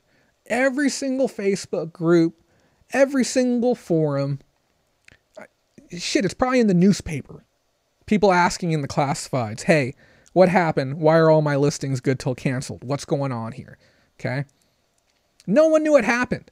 How difficult, okay, would it have been to take one of the most important changes to the update, mind you, we're not talking about taxes, and put it right at the top of your seller hub? How hard would it be after you log into your account, whatever page you land on, to put it right at the top? Important changes have happened to eBay. Significant ones include changes to good till canceled listings or buy it now listings, important changes regarding taxes, important changes regarding categories. Do you have items inside the industrial category? Do you have items inside the, the technology categories, consumer tech or whatever it is? You may want to check this. You may want to click here to read the full seller update and leave it up there for a week. Leave it up there right at the top, wherever you log in, punch that in right at the top. Make a damn pop-up. It says, boom, here you go. We get it. You didn't read the seller update. You didn't go watch Jay's show where he covered only 900 people have seen that show. 900 people took the time to watch me explain very, very detailed that seller update. And here's the other thing too. I've had people say like, hey, can you just give me the gist? I don't have like an hour and a half to watch this. Are you out of your mind? Okay. You don't have an hour and a half? You can't watch an hour and a half to learn about the update? Guys, the next update's right around the corner. I was going to talk with you guys about that today. It is right around the corner. I even think I took some notes about what I think the next update's going to be having. Adam says he even covered on his channel twice. And you know, twice isn't even good enough. And I went in detail. And I'm not going to say anything, bad about anyone else's coverage. But I am willing to bet my channel that was the most extensive coverage of that seller update anywhere online. Okay, eBay should be looking at that and saying, guys, we need to get Jay on the phone. We need to get this guy. This guy's good. Get him down here. Okay, he knows how to talk about these seller updates. People watched for hours. That video has more watch time on it than any other video I've ever produced. Ever has more view time. Okay, nobody cares when eBay talks about it because they don't talk about the details that matter. They need to get me on the phone and have me covering this stuff. Blows my mind, guys. So yeah, Auction Professor, he had to pull that down. Okay. Oh, Adam says, still waiting to send out offers. I sent out offers. I sent out over 25 offers, on offers on 25 different items, but sent out a total of about 50, maybe 55 offers. Of that, I converted one item over to a sale. It was a $30 wall conduit apparatus. It had been online for a year. I was happy to see it go. I marked it down 25%, and out the door it went. So, no complaints. Tell eBay to get me on the phone. I need to have a word with eBay because they're really making it hard right now. Oh, this is a fun slide. I forgot about this story, guys. I think we covered everything on here. I don't think I missed anyone's questions either. If I missed a question, guys, just feel free to ask it again. Do you get enrolled or did you do the workaround? I don't know if that's directed at me. I'm not following that one right there. eBay knows how to spend our fees. Yeah, that's funny, huh? So one of the many patents eBay has recently applied for, and we're going to be talking about other patents that they've applied for over the last couple of weeks, they created some tech that's able to determine when your clothes are soiled. Apparently my nose does not work good enough. But apparently everyone else's does. Adam says, the offers to likers. I went to my main dashboard on my phone. I just pulled down, it'll have your notification. It'll say these items sold, this item sold, or you have these messages. And right below that, I had a thing that said offers to buyers. Now, I will say a lot of my items that I did have offers for, I have a lot of high-end video games. We got one right back here. It's a Turok Rage Wars. It's like a $400 game. So I had like 40 watchers on that. Now, some of the items that I've had, they've been on good till canceled for years. So again, we don't have all of the necessary metrics to understand why some items are eligible and why some items aren't. But if you want, just remind me midweek and we will add a slide next week that talks about everything we know regarding what it takes to make those appear. Voice search is important for the future. Yeah, we covered that a couple of weeks ago. I definitely agree. But yeah, I don't know if I don't think there's an enrollment per se. I believe it's something that everyone gets. You don't have to actually click through and enroll to be able to send offers out to people. Workaround in the seller hub. Yeah. So yeah. Yeah, you can definitely get to that same screen through your PC as well. And we can dig up the link for you if you guys need the link. CatCon says, how is eBay going to be able to tell if clothing is soiled? I don't get it. So basically, we're talking about smart tech. I believe the patent was to be able to get a piece of tech in the tag on the clothes. I mean, it took us, I don't know, 100 years to figure out how to make a good t-shirt, and then it took us another 70 or 80 years to figure out how to get rid of the tag, and now it's going to take us probably about $50 million to figure out how to put the tag back again. But the idea is that they're going to be able to utilize a tag or some type of sewn in something to be able to detect when your clothes are dirty, and then be able to send you a message to be able to tell you like, hey, it's time to wash your jeans. Did you know? My God, I got some disgusting facts while I was doing my research for this story. But did you know the average person, and I don't know who these people are, and if it's you, I apologize in advance, washes their jeans once every 6 months. Did you know this? 6 months. Now, here's the thing, okay? I can understand if you have like a heavy jacket, like a really heavy jacket, maybe something that's like $20 or $30 to dry clean, and you don't want to wash it like, I don't know, every 2 or 3 weeks or whatnot, or you're wearing it like once or twice a month and you want to put it back up. But God dang. Okay. 6 months without washing your jeans? Nope. No, thank you. I don't want to date anyone who goes that long without washing their jeans. No, thank you. And I know they're probably factoring in lazy men too, but guys, wash your jeans more often. And while I'm on the topic, we're going to have a little bit of a life talk right now. Change your pillow covers every week. Okay? It's not that hard. Buy another set. It's so good for your skin. Every week, change them out. Throw them in with your laundry. Just add them to the rotation. I heard some people don't change their pillow covers all but like once every 3 or to 6 months. Ew. No. Change them, guys. Okay? Enough of that. So, let's see right here. Yeah, so like I said, I learned some disgusting things, but I did learn something interesting where I thought eBay might be able to take a lead from the adult industry. So one of the sources that I read from was Vice regarding this. And now Vice kind of goes both directions. They kind of put out some really interesting stuff. Some of it's going to be heavily left-leaning. Some of it's going to be very NSFW. It's a little bit of both. But they say they were talking about a company that deals in used garments. Okay, they said most used underwear pay sites. That's a mouthful. Most used underwear pay sites are pretty basic economic triage attempting to address these issues. A site by the name of Panty Trust, for instance, grew out of an early used panty forum in which buyers commiserated about the number of dubious or unreliable sellers and created lists of reliable, friendly, and fair providers. Quote unquote, several sellers in the forum at the time appreciated the fact that buyers complaining about getting scammed was bad for the business of all sellers, recalls a lady named Serena. So they formed a site to verify that its sellers were legitimate, thus better serving buyers. So let me ask, okay, how badly did eBay miss the mark on this one? Because I'm all for, advances in tech. I'm all for like things like appropriate usage of AI to be able to increase sales revenue like we talked about earlier. But eBay is spending our money. Our money.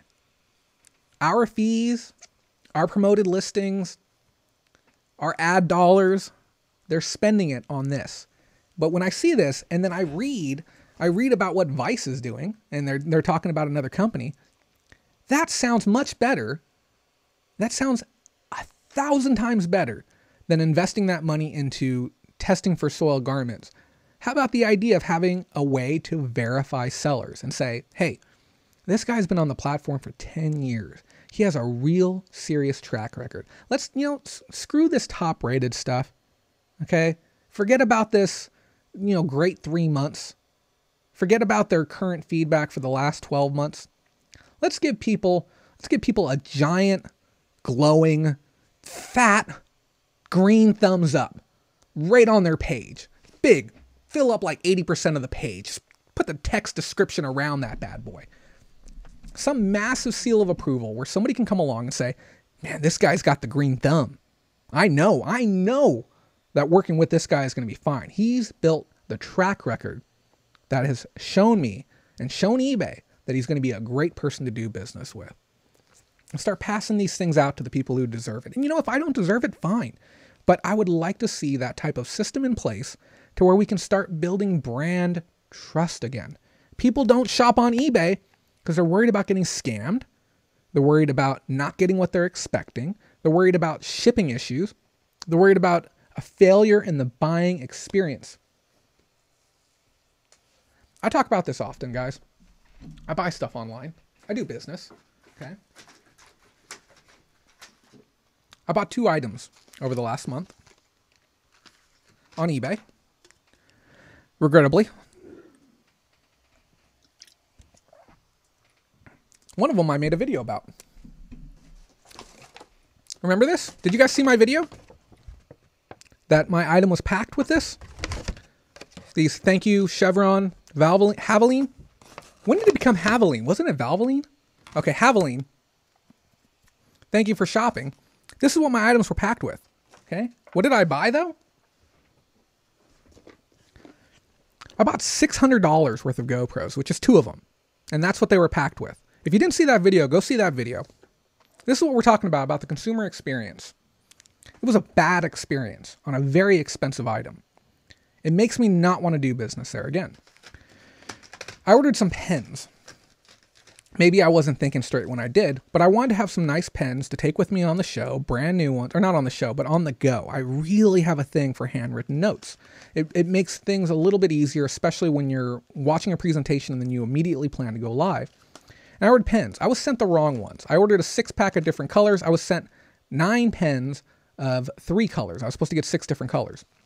Now, one seller to another, I messaged the guy. I'm like, hey, you sent me the wrong ones. No worries. Not going to leave you a negative or anything. I'm another seller. Mistakes happen. Let me know what you want to do. Do you want me to ship them back to you? Do you want me to cross ship? Maybe you shipped it to the wrong person. We can just ship to each other and save you the money. You want to do a cross ship? Do you want me to send them back to you? You want to refund me out? What do you want to do? Just let me know. Do you want to send me the correct one and have me keep these ones? What do you want to do? Just as a nice person. Because I understand mistakes happen. I've done it twice in the last 12 months myself. I got one that never even came back, a $100 item. I shipped $100 items to the wrong people at the same time. One person sent it back. The other person kept it. What am I supposed to do? Okay? Those things happen. 48 hours later, still no response. This is what I'm talking about, the buying experience. Everyone needs to step their game up, and we're going to talk about that later. Now, you guys who are here, you guys are here because you care about eBay, or you think I'm a cool guy, or you want to check out some news. But most of you are sellers, and you care enough to take an hour, take 2 hours, sit down, learn a little bit, have a conversation, yada, yada, yada. You aren't the people that I'm worried about. I'm worried about the people who don't care nearly as much. So, yeah, this is what eBay's spending our money on. They're spending on improving tech in an area that I don't think it's necessary. CatCon says that's terrible customer service. Yeah, it is. I would love to see some resolution. In case someone wants Jay's autograph, yeah, I'll be happy to give out autographs. they're not worth anything. You know, you sell them on eBay. You know, definitely don't auction them or you're not going to get what you want. Let's take a look at our next slide. Poshmark. God, when was the last time we talked about Poshmark? It was what? 2018? You know why? Poshmark doesn't do stupid things. And I told this to Rachel the other day, friend, patron, somebody that I think highly of. I told her as long as eBay continues, well, let me rephrase that.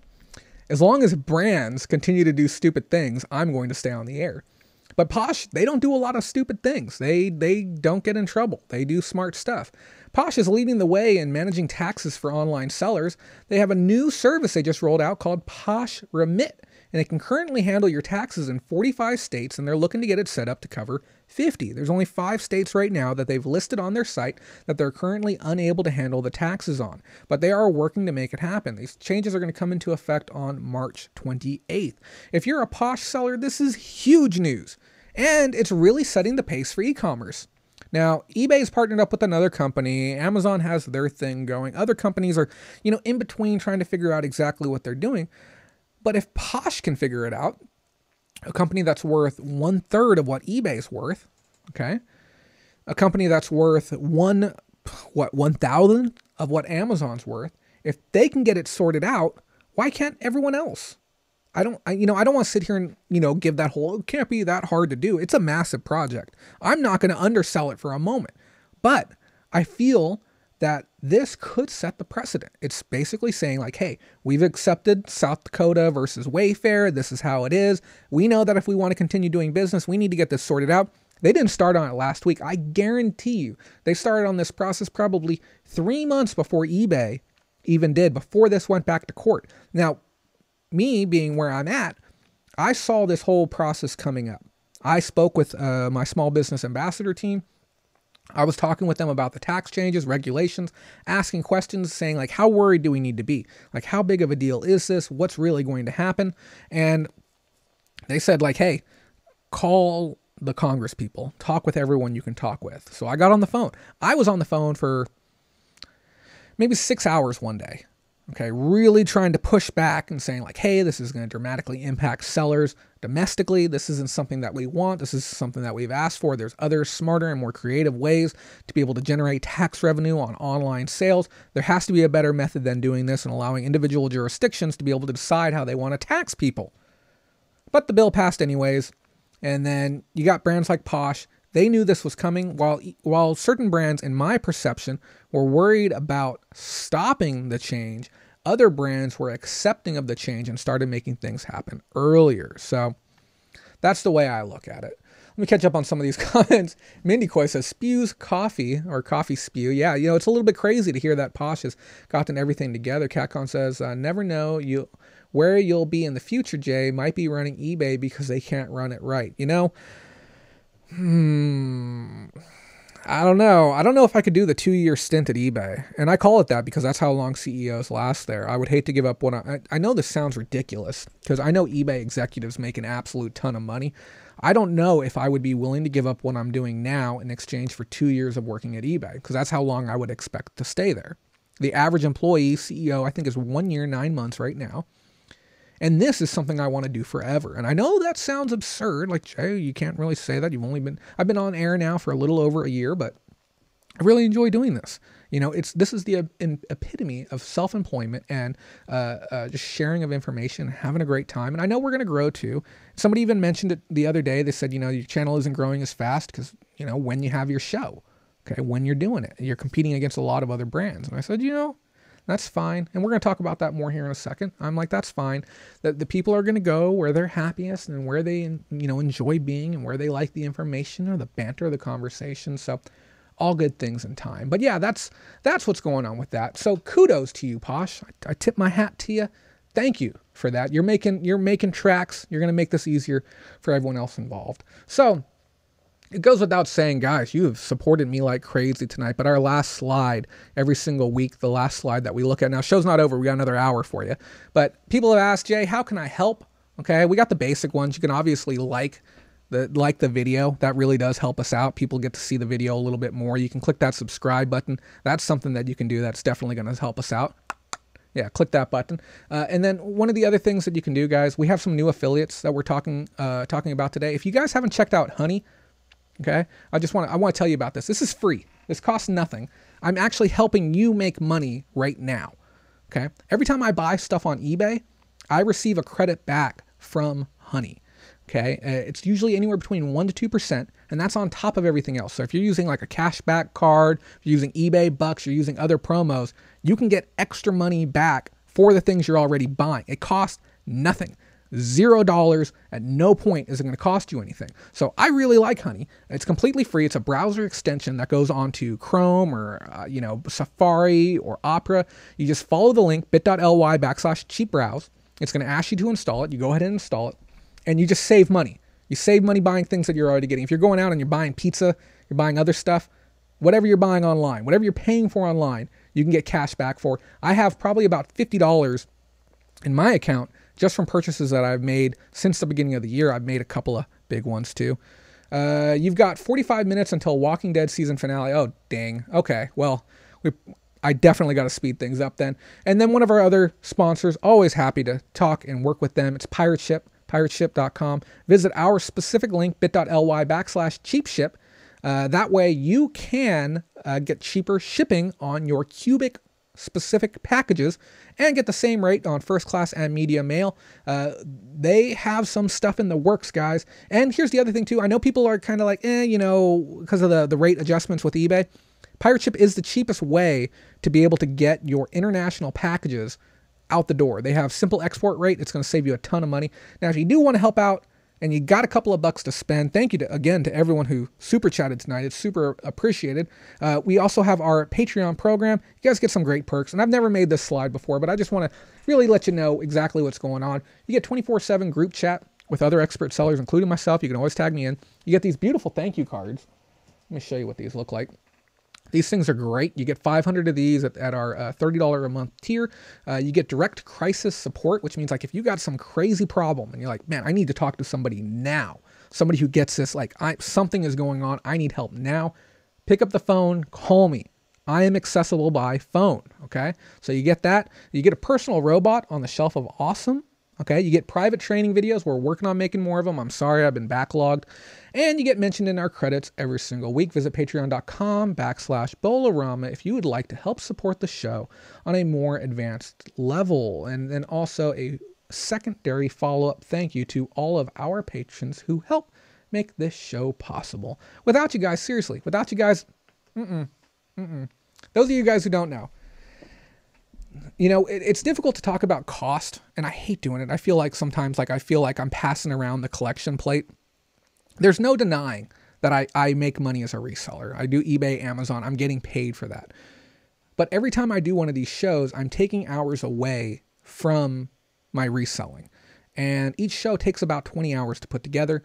I equate that, I know this is going to sound a little ridiculous, it costs me about $1,000 worth of revenue every time I do make a show. Now, do I think there's going to be a time down the future where I'll be making $1,000 a week for doing this? Yeah, I really do. It's going to be a combination of affiliates and a more robust Patreon, a more robust training programs, advertising revenue. That's going to be the big one, is ad revenue. That's really going to help propel us along. I'd love to be in a point where I don't have to ask anyone for any money and I can just give out fantastic perks, but it really does pay for itself. And here's what we got going on too, guys. The way Patreon is set up, if you sign up tonight, you're going to get charged tomorrow. If you wait till tomorrow and you sign up tomorrow, you get that entire month, okay? And you pay nothing. And then when the first hits, that's when you get your first charge. So if you've been on the fence about trying it out and you just kind of want to see what the program's about, send me a message or follow up with the link and you can try it out tomorrow. And if it's for you, great. If not, no hard feelings. No one ever loses money here. If you lose money, I'll refund it right back to you. I don't want your money unless you benefit from the program. So carrying on, guys. Carrying on. We talked about that other video. I just finished editing this Wednesday's release. Okay, my goal now is to not just do one video a week, which is what I've been doing currently, but because now we're getting a little bit more funding, we got a little ad revenue coming in because we hit that monetization mark. We hit that lucky number 1,000 subscriber. And thank you to all the people who did sub tonight as well. I don't know if we had any new subs tonight. Let me check. No new subs tonight. So thank you to everyone who has super chat, obviously. But now I'm able to do 2 videos a week because we have a little more money coming in. So I did a warehouse walkthrough where I showed my warehouse because it was brought into question whether or not I actually sell stuff online, which is a little bit crazy to think that, and partly has to do with the fact that there are people who currently speak on the topic of reselling who don't actually sell stuff online anymore. Now me, I don't really have a big problem with that. If you got good advice and you can help people and you want to share your news or education or whatever you might have, that's fine. Go for it. Have a great time. I'm not here to judge you. Make your great videos. Just make sure everything's factual and make sure people benefit. But I went ahead and did a little bit of a walkthrough of my garage. That video is going to be premiering this Wednesday at 5 p.m. And the goal is to work up to maybe 3 to 5 videos a week. And I don't want to commit to a number just yet because I don't know how far I'm going to be able to take this, but the Sunday show's here to stay. So that's the important one, right? And yes, Tim said there is a wide variety of expertise among the patrons, and that is 100% true. If there's something that you would like to learn more about, there's generally somebody in there who can help you with that. Everyone's so friendly.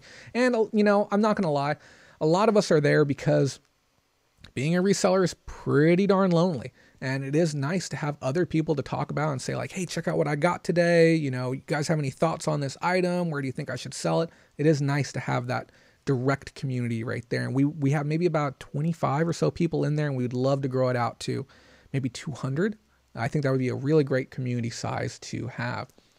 Let me see. I want to make sure I got everything here. Oh, I got to move that down to the end. Okay, so we are moving on. We are going to be taking a look at the items that I got this week. Because I know you guys get a kick out of the random nonsense that I buy. Some of it's still bagged up. But yeah, like I said, lions, tigers, and bears, oh my. Specifically, a lion. We got the nice little lion head. This is a children's plushie. And what you do is you just mount it to the wall. I don't know. Some of it can kind of look at it as creepy, but it's like a mantelpiece, but it's a stuffed one. I think it's adorable. I was thinking about putting one of these back here on the set. I don't know if it would be the greatest prop. Some people say it's cute. Some people say it's not. But this is I don't know. I think it's a cute little playroom child thing. If you have a kid and you're a patron, I forgot to mention this, patrons can buy anything that I show on air at cost. I got these for $3 a piece. You just pay your shipping on top. If not, they go to eBay. But we got the lion. Okay. Oh, maybe I don't have a tiger. I have lions, horses. It's a really cute horse. It's got the tassels. Yeah. And then I'm getting fluff everywhere. That's why I got my squinters on right now. There's like a little dander going everywhere. And then we got bear. I think this one's the cutest of the three. But yeah, an absolutely great children's room type piece. This one was marked at $7.99. And I asked the lady, I'm like, hey, I found another one at $2.99. Can you just, honor that price for both? And sometimes they'll just tell you no, but it's all about how you pitch it. And we've talked about this before, the social engineering aspect of it. I think maybe I might do an episode just on social engineering. And I think you guys are going to be really thrilled about the new series that I'm starting. I think I'm going to start in about 2 weeks. I can't talk about it on air. I've been having an issue. Some of the stuff I've been doing has been being replicated, and some of the ideas that I talk about have been used. So I'm holding back on talking too much about future projects. But this project that I'm working on, it is going to be insane.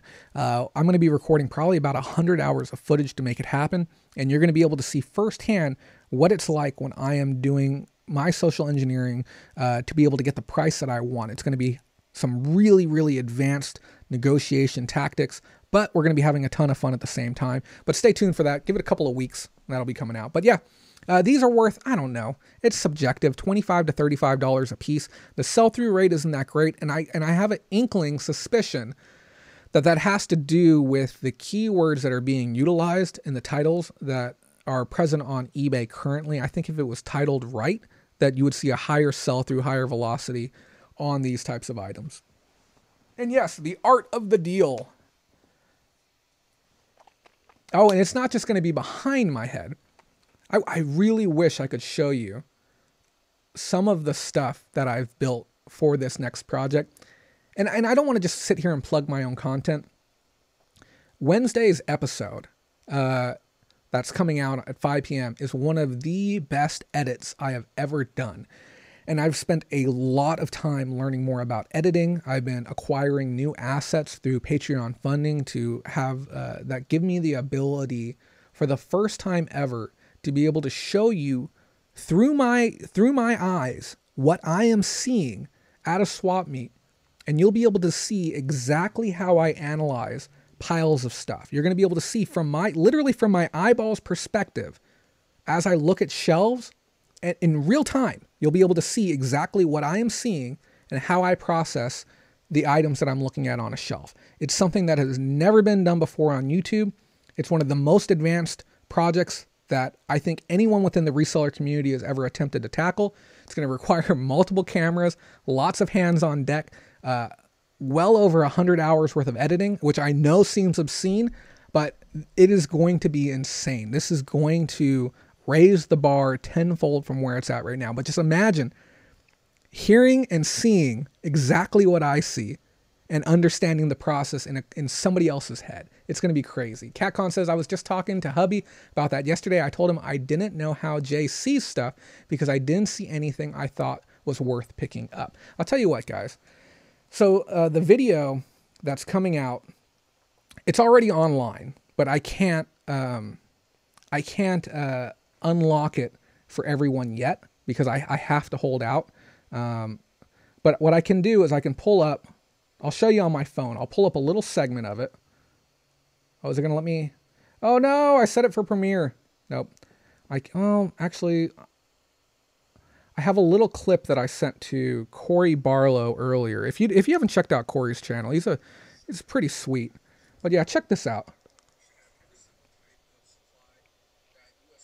you see those arrows?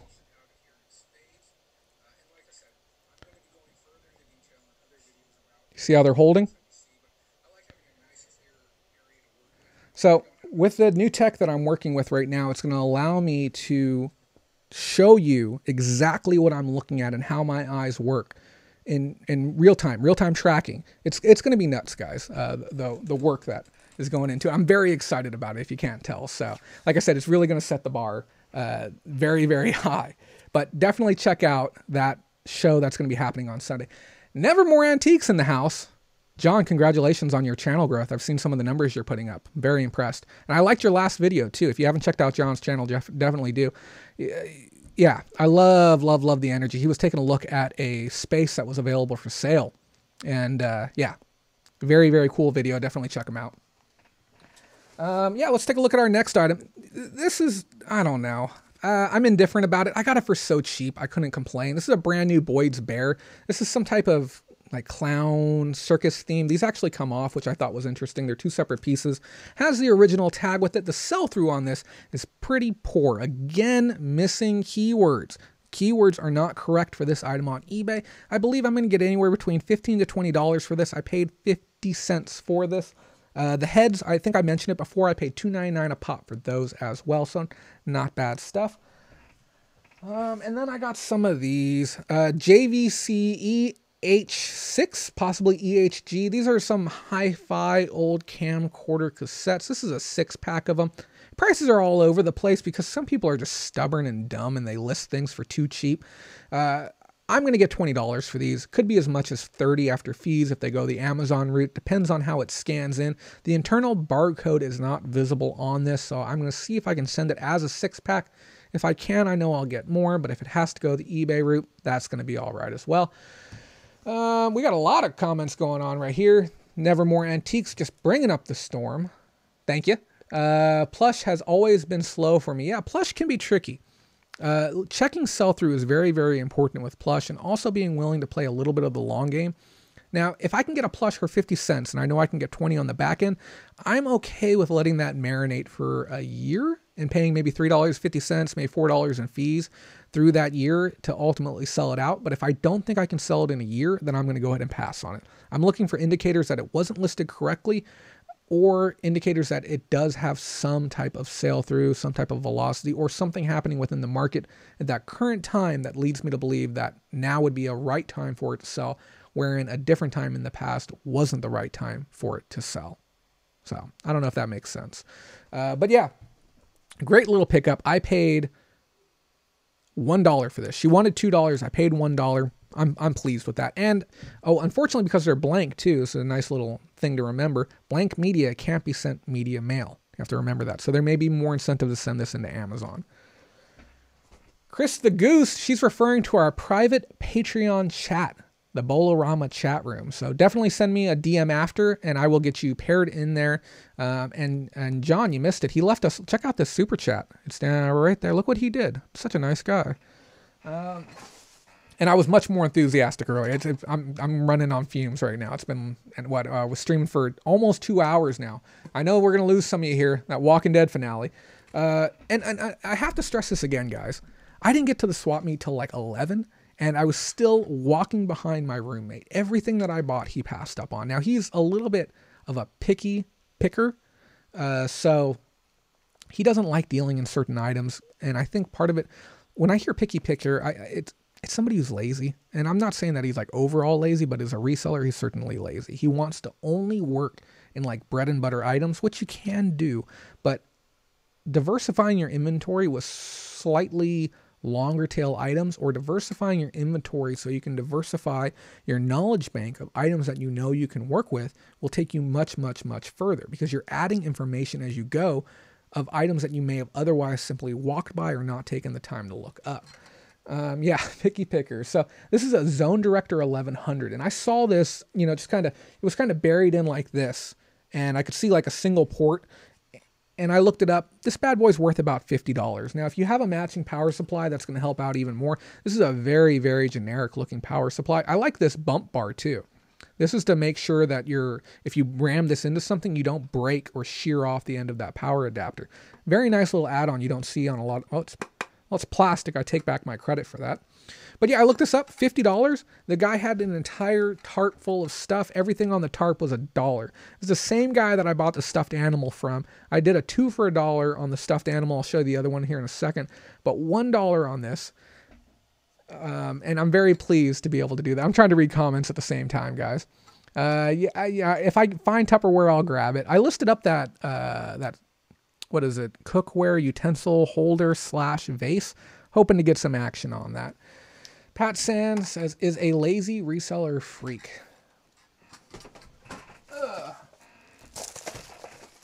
This is the other item that I got from the guy. I got this for Susan. Susan is my one of my substitute moms from Fresno. I'm going to see her on Saturday. We're going to be doing some picking together too. This is some candy, but obviously she's not going to eat the candy because it's from the swap meet. But it's a really cute tin, and she likes Hello Kitty stuff, so I thought she might want that at 50 cents. And obviously I'm not charging her. I'm just letting you know what I paid for it. I picked these up. How these aren't banned yet is absolutely beyond me. Because if you don't know, they had a slightly larger version of these. I want to say they were called Buckyballs, but they keep banning these over and over and over and over, and they keep coming back in different names. And these are little magnetic balls that stick together. And the reason they ban these is because stupid parents give them to stupid kids, and the stupid kids eat the stupid balls and then end up in the hospital. Because what ends up happening is they get them down into their intestines, and one will be in front of the other, and they'll pinch, okay? And once they're stuck, they can't pass without surgery. So they got to get in there, and they got to cut the dang things out. So they stopped selling these, the Buckyball version. So they came back with a smaller version. These ones are probably about a half or maybe a third of the size. These ones are legally allowed to be sold. I will tell you, I am going to include a letter with each and every sale that's going to be printed out, folded, and included in the envelope that says, for the love of God, do not give these to your kid. Please make sure you read the warning instructions.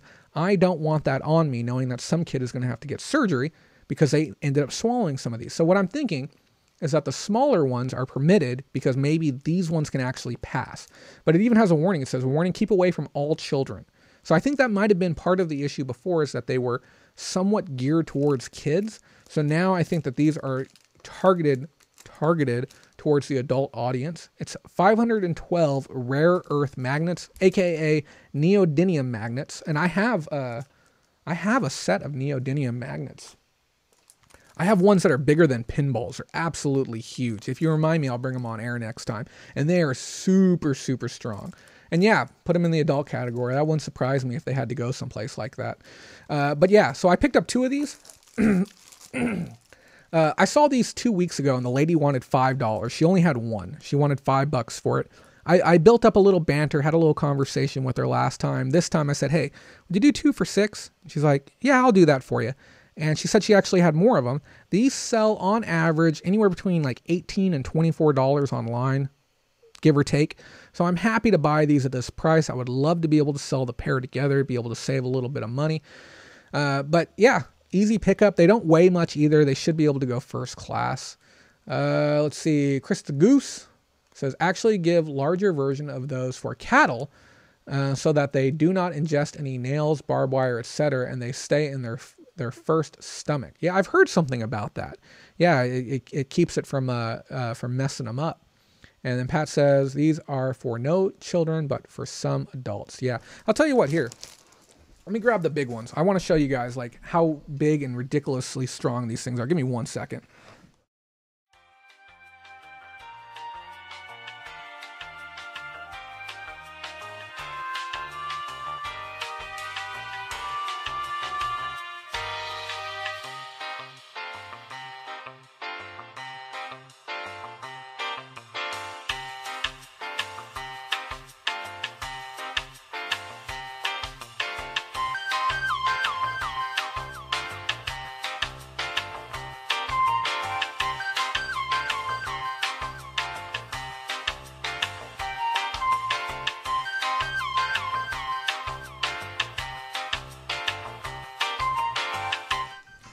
I'm an absolute liar. I do not have them anywhere. I have no clue what happened to them. I hope you guys enjoyed that the moving box. Donna Lockwood coming in with a $20 super chat. Guys, you guys are flattering me. I don't know what is going on tonight. Thank you. Thank you so much for that. No message attached to it. I'm just going to assume that you said wonderful things about me and wonderful things about yourself. Thank you so much for that, Donna. And that's going to update to our grand total here in just 1 second. I'm going to fix our chat. It looks like our chat is stuck again. This kind of happens sometimes after we get a lot of people chit-chatting. So let me see if I can get that fixed really quick.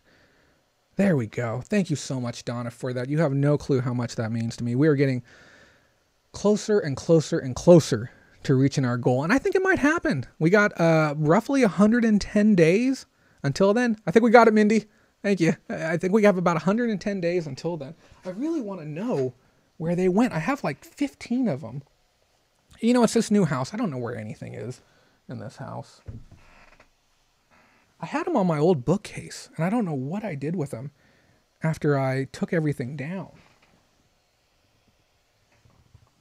No clue, guys. I will find them by next week. But again, thank you, Donna, for your generous $20 super chat. There's our total, bringing us to a grand total of $129.97. Thank you. Thank you. Thank you. Thank you.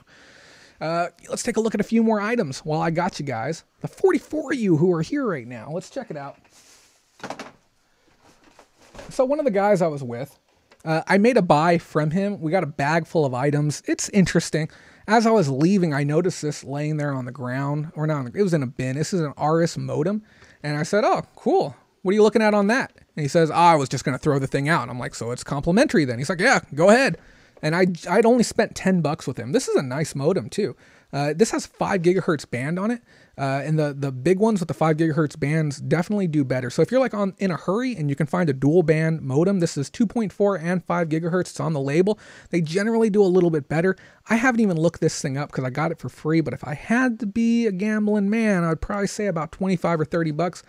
And I believe this is right on the edge of what can fit inside of a padded envelope. We're going to be talking millimeters, but I'm almost certain that that's going to fit in there. And worst case scenario, I can use a flat rate envelope, just the old cardboard one, and maybe bubble it up myself, or maybe even use a legal one. I don't know if you guys have the legal envelopes. They're slightly larger, and I think they cost a nickel more or something. And CatCon says we need to send $1.03 to even it out. Yep, that's totally possible to do. And if you're wondering why that happens, if somebody is using an iPhone, everything rounds off to 99 cents at the end. So if you send $10, it's $9.99, and that's what causes that to happen. And Tim, I missed your comment earlier regarding it's jogging back in my head right now. But yeah, that's why it does that. So we had 3 people donate via Apple, and then yeah, so it's a little bit off, but it'll sort itself out in time. And honestly, guys, like if don't ever feel like you have to. We got the goal. We're going to be going either way, but every bit, it truly does help. And I really, I won't let any of you down. You're going to be very, very impressed and proud of the coverage that I'm going to offer you for eBay Open. I'm working diligently to make sure it's everything that it needs to be. And part of the shoot that I did that's coming out this Wednesday is practice with new gear. So you're going to be seeing a video release that's in 1080p, 30 frames a second. And the next one that's going to be coming out, it's in ProRes resolution. So the next one that's coming out is going to be at 4K resolution. And we're going to have a little bit of a talk about how that works, because I know some people here aren't familiar with resolutions and stuff like that. So I'll explain it next Sunday, so you're ready for the following Wednesday's video. But yeah, if I was a gambling man, I don't know, maybe 25, 30 bucks for this? Anyone want to take any guesses? Leave your guess in the comments below. I'm going to look this bad boy up right now. And I'm going to show you something too. You guys might not know this. You can use your voice for model numbers on eBay. And it can save you a ton, especially if you're horrible at typing. So what I'm going to do, RSTG1672G. That's all it takes, guys. So you can see the search up at the top. And it snagged it perfectly, so I don't have to worry about punching any of that in. Looks like we got a sponsored one at 15 plus 15, so 30. One with the cables, looks like a sponsored one at 25. Looks like I'll get about a $20 bill for this. This might be one of those things that I might try and move locally because of that. Not a whole lot of meat on the bone. But for free, it's going to pay for a lunch, so I really can't complain. Let's take a look. And good guesses, guys. Some of you guys are really, really close. I picked this up. I don't know. Did anyone ever watch BattleBots growing up? And now they did a relaunch of the show, and I really wasn't blown away by it. I mean, it was fine for what it was, but it seemed like all the robots got a little bit weaker. But they came out with a toy line of the different BattleBots. I picked this up for $1. And if this is worthless, that's fine. That's A-okay. This bad boy is going to sit on the shelf.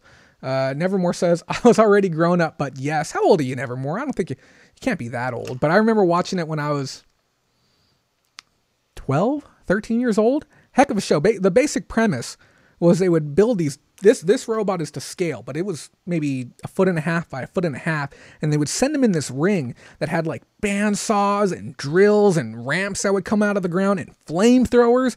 And two teams would be controlling these robots that would fight to the death. If you haven't seen it, go check it out. Go check out the BattleBots and check out Junkyard Wars. Oh my God, I love Junkyard Wars. They would literally have 2 teams that would show up on a junkyard at, I don't know, 7 or 8 o'clock in the morning, an actual junkyard with paths carved into it. And they would give them 2 workstations. Each one would have their own. And they would say, okay, you guys need to build a boat that, can traverse an obstacle course, and the fastest time is going to win. And they would give them like 12 hours to do this. And they would stay there. They would build these contraptions.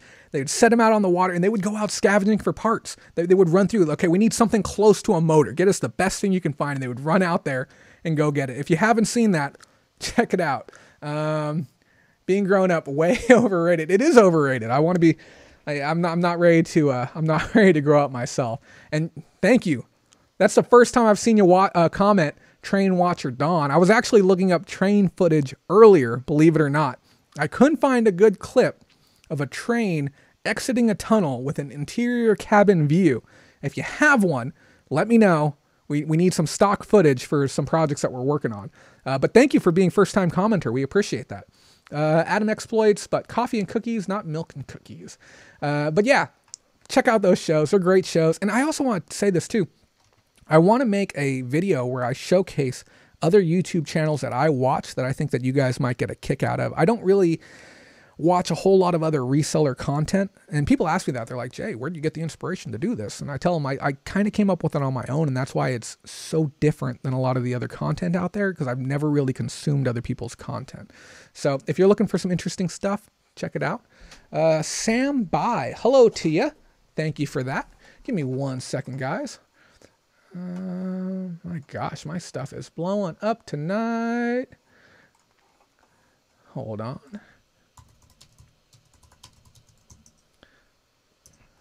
There we go. Sorry about that, guys. Let's head over to our next bag. Like I said, I got a bag of items. This all came from one person, the same person that... What did I buy from him? Oh, the same person that gave me the modem. I bought this entire bag. So I walk up to his booth, and this guy has tons of bins. He does Daryl's Storage Auctions, which are the same ones that... what is his name? I can't use his real name. Storage King here on YouTube. He left a comment earlier. He does the same thing that that this guy does that I bought from. He goes to the Daryl's auctions, and Daryl's is a mini storage facility that we have out here. And unlike traditional mini storage facility auctions that you may have seen on TV, where they sell the entire unit, 10 by 5s, 10 by 10s, 10 by 20s, they actually pull all the boxes out. They'll open up a box right there, and they'll auction off the individual box. And they'll do box after box after box, and they'll auction it off. And every now and then, if it doesn't look like it's going to be that nice of a unit, what they'll do is they'll auction off the contents of what's left over, or if nobody bid on the specific boxes, they'll auction the rest of it off. And this guy buys up all of these. Now, there's a chance I may be going to one on Tuesday. Okay, if you would like me to stream it, if I do go, let me know and I will stream it. I'll figure out the logistics, but I can stream it. I'm thinking about going on Tuesday, or at least get some pre-recorded content. And I'm not trying to jump on the auction bandwagon either. I just want to see what's available in my town. But this guy buys that stuff. He has bins and bins and bins, big heavy bins of stuff he hasn't even gone through yet. And out the swap, he just puts those bins out. He just lines them up on the ground next to the ones that he's already gone through. And you'll see him there. He's working through the bins while he's out there at the swap meet. Now, I'm not trying to knock the guy, but how do you get in a position where you have so much stock? He must have had 40 or 50 extra bins in his trailer that he hadn't even gone through yet, and they're tight packed. So there's 5 bins here on the ground, 2 of which I'd already gone through the previous week. I recognized some of the Hispanic cassettes that were inside of there. So I start going through. Daryl's is a joke. No, it's not that bad. It's not that bad. You can make good money if you know what you're doing there. So I start going through the bins, and I start putting together a pile of stuff that I like. And some of the stuff was like easy money, easy take. I didn't have to do much research on it. So I just started piling the stuff up and getting it all ready and going and everything. And then it was some good stuff. And like I said, I didn't have to look it up. And the guy really worked with me. And part of the reason why he worked with me is because I was pulling out stuff that I knew was worth money, but not worth money to me. It was worth money to him in the market that we were in. It's a very Hispanic area. And I saw specific items that generally are purchased by Hispanic consumers in my area. So some of it was tools, good tools. I saw a pair of like tin snips. I saw a nice cement trowel. I saw some car audio stuff. So one of them was like a faceplate for a radio. Just stuff that the typical customer I see buying out there. And I was helping him build piles up so that way he could generate a little bit of revenue quicker. What's up, DG Picker? Thanks for rolling on through. Better late than never. No, but yeah, so I was helping him out, helping him build up a pile. So because of that, I think he gave me a slightly better rate. But I think I picked up maybe 6 items from him. This is one of them. Guys, whenever you see weird power supplies, take a moment and look it up. Okay, this one right here, the brand is ICC Nex Energy, Nexergy. And this is an oddball power supply. Never seen one before. Really, really funky. We call it proprietary type plug there on the end. I look it up. Again, prices all over the place. And I hate saying that. Okay. But some people just list incorrectly. Do I think I'm going to get tip top dollar? I don't know, nor do I care. But I think I can get $50 on it. I've seen sales as high as 70.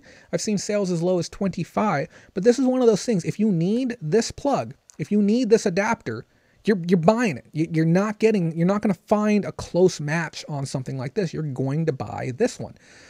So, yeah, great little piece. And like I said, the whole bag, everything I'm going to show you right now, starting with this item, I paid $10 for. Okay. This is one that somebody taught me long, long ago. And I never really thought I was going to show on the show. And it's one of those really, really easily overlooked items. I see people do it all the time. I've seen seasoned pickers walk by this item often. Okay, this is a Disney remote control. Now, you guys may have even seen the TV that this goes to. It has the big bubble speaker ears on it. Okay, this remote control averages on the low end for mine, missing the dang back, $15. I've seen them go as high as 30. The same thing rings true with the Disney Princess ones, the pink remotes, the Hello Kitty themed ones.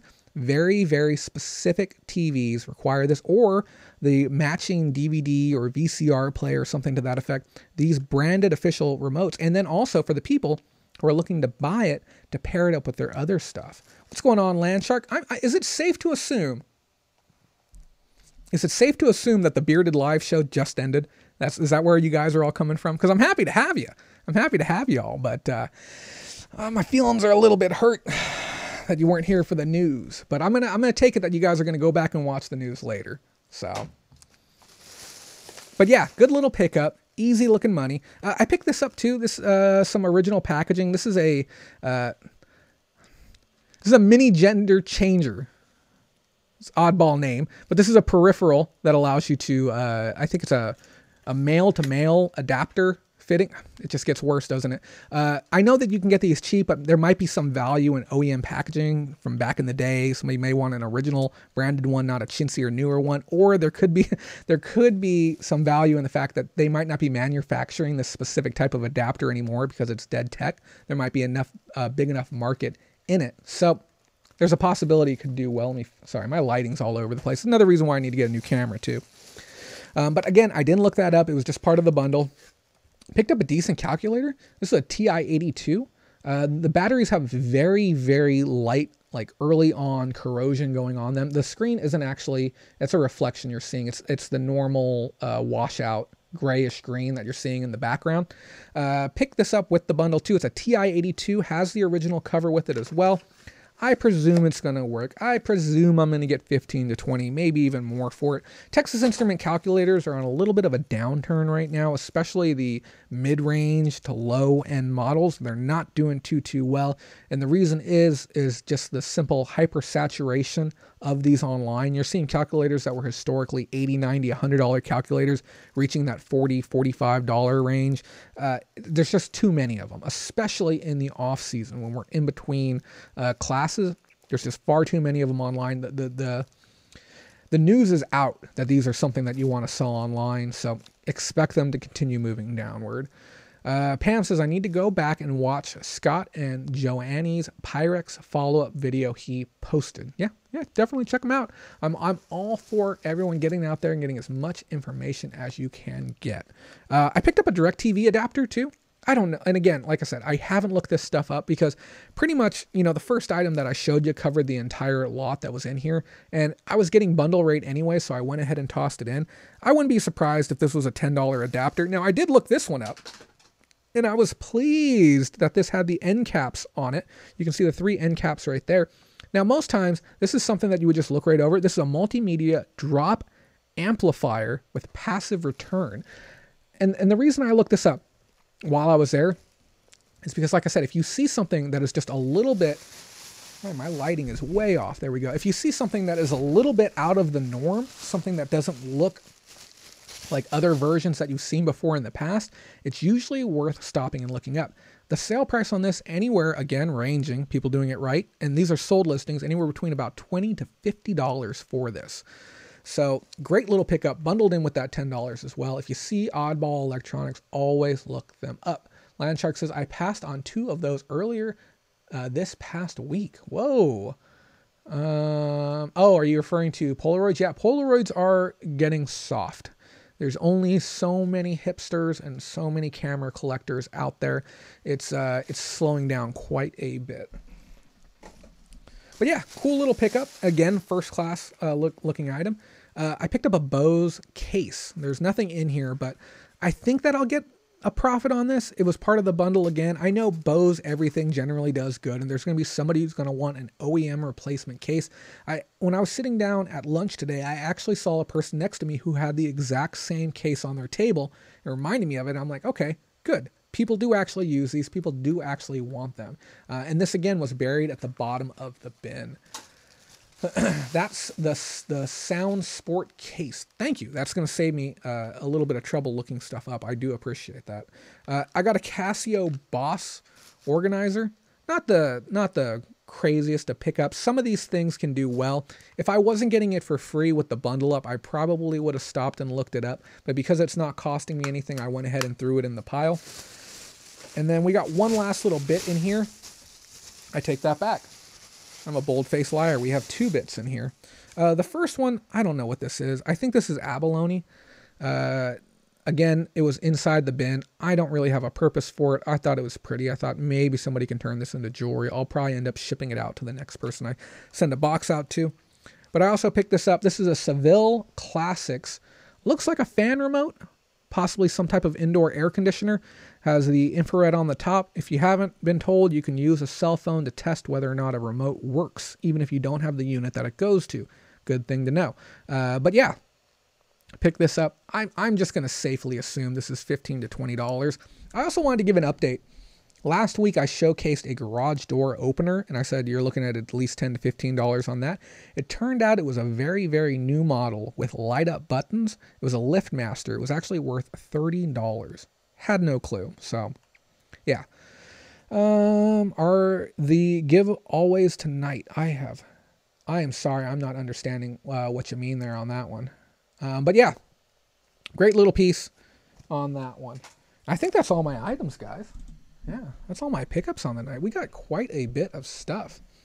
Right now, we're going to open up a round of Q&A. If you have any questions, now is a great time to ask them. I will be happy to answer any questions that you might have. And we're going to talk about a little bit of nonsense. Oh, the Amazon. Oh, you mean this? Oh, this massive pile of Amazon stuff that's behind me for no good reason. So I got good news and bad news about that. Okay, I contacted the developers of the company that are working on the tech that I need to be able to run that. Oh, and thank you to DG Picker for subscribing. I appreciate that, brother. So let me make sure I'm on my right screen. I'm looking for something right now. Give me a second, guys. I may need to switch screens. We may even need to play the music again to be able to find it.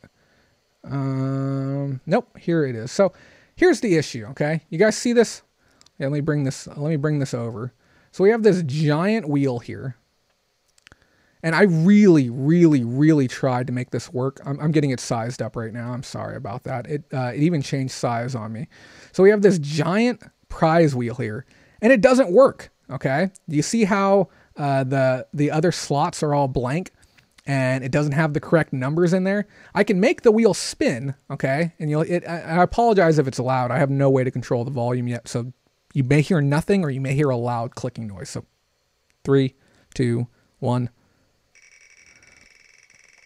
So it spins, but the problem is it doesn't say who wins. It doesn't display the information, so I can't use it. And I numbered all the packages. They're all numbered 1 through 20 right now. Okay, and I have no way to give them out. And I tried my hardest to get this thing sorted out. I've reached out to the dev team as well to ask if they can help me get it sorted out, and I wasn't able to. I have no way. So if you guys have a nice little idea of how we can select a winner tonight, those of you who don't know, these are 3 months worth of Amazon returns direct from customer. I haven't opened up any of them. I have no clue what's inside any of them. We have things from small packages to very large packages. And I want to give them all away. And I know it sounds a little crazy. You know, my roommate gave me a little bit of flack about it. He's like, why are you just going to give it away? You know, you got so much money there. I'm like, it would make me happy to give them away. I would love to be able to share that with people. Use YouTube random comment picker. Let's see if we can do that. Let's see if we can do that for tonight's show. If you haven't commented, guys, now would be a great time to do so. I just thought I saw a bug fly directly into my water, but that was just an artifact. Okay, so YouTube random comment. Now's your last chance to enter, guys. Okay. And I still don't know how. I'm going to use a random number generator, okay? YouTube random comment picker. Video URL, last chance, guys, to enter a comment in, and we are going to select someone. Out of nowhere, Ito Ramos comments for the first time in forever long. Use a hexagon gaming dice. I don't think I have a D20 right now. That'd be great if I did. Yeah, I don't have one. We're going to have to use a random... I'll download a random number generator on my phone. Okay, so while you guys are commenting, we're going to download a random number generator. And we're going to find a way to do a patron exclusive one as well. So... yeah, so we're going to do 2 tonight. Okay, we'll do 1 for a patron. We'll do 1 for a random person. If we don't get a patron on the first go. If we get a patron on the first go, we're just going to do 1. If we get a non-patron, we're going to re-roll the second time over and over until we do get a patron. Okay, and then what's going to happen is we'll use a random number generator. It'll select the number of the package over there. I will open the package on air with you right now, and you can see that it's sealed. I will open it in front of you. You'll see what's inside of there, and you get to determine if you want to have it, shipped to you. Now, I'm not going to lie. Some of this is garbage, okay? It's stuff that I don't want. But there's stuff in here that's worth some legitimate money. I know I had about, like, 15 video games. I think, don't hold me to it, recall it. I don't remember what's in here. And I know that sounds absurd, that it sounds like I'm loading you up with BS. I have no clue what's inside any of these boxes. I went through, and I pulled down 90 items off my store, and then I had about 10 items come back as customer returns. I processed a return for $150 the other day, and I'm kind of worried that it's inside one of these boxes. So I truly have no idea. So I'm going to use my random comment generator. Okay. Okay, it says get the correct URL, copy, YouTube random search, Control V. Oh, nope. Okay, get YouTube comments. Oh my God. It says, oops, this video has comments disabled. This means we can't get any comments in this video. Please enable comments again to do the raffle. Let me try and find a different site that can help me out. Because if not, I'm just going to scroll and scroll and scroll and then stop someplace. It might be because we're live right now. Okay, here we go. Error loading page, error loading, click to retry. Yeah, it doesn't want to do it because we're live right now.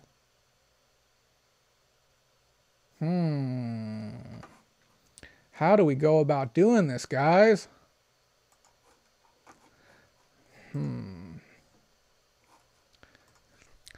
YouTube random stream selector. I don't even know how to go about this.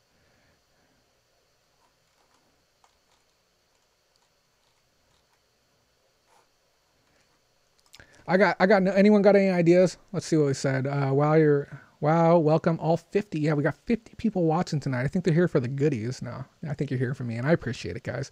I thought that wouldn't work. It's looking for comments in the comment section. No, not the live chat. Oh. Let's see. Live chat comment selector. Let's see if that... YouTube live chat picker. Let me see if this can work. I have 2 computers going, so I'm browsing the net on a different computer. That's a scam site that wants me to update my Flash player. And now I'm stuck in a loop on that. Oh my God. YouTube live comment selector.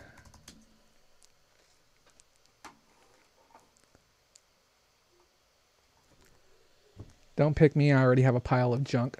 We all win with Bolarama. Thank you, guys. Thank you. I don't even know how I can select one of you guys at random. If you have an idea, I mean, I'm all ears. I'm trying over here, guys. I'm trying right now. Let me try this. So I'm trying Raffle Dash. Yeah, it says it can't retrieve the comments right now. Okay, I'll tell you what. What we're going to do is I'm going to load the video on my phone. I'm not going to look. I'm going to scroll, and then I'm going to stab a comment, okay? And that's who's going to win. And we're just going to do it that way. So we're going to pull up mine. I'm live right now. Let me turn this down. I'm watching my own ad. That's a no-no, guys. So I'm going to skip this.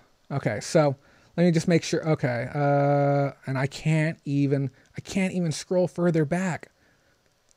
I have no idea how to do this fairly, guys, because I definitely want to give stuff away. I just don't want to, I don't want to cheat anyone out of what could be a prize. Winner or victim. Yeah, you're going to be forced to pay for shipping to have the item sent to you. No, we'll figure something out. I really wanted to use the wheel.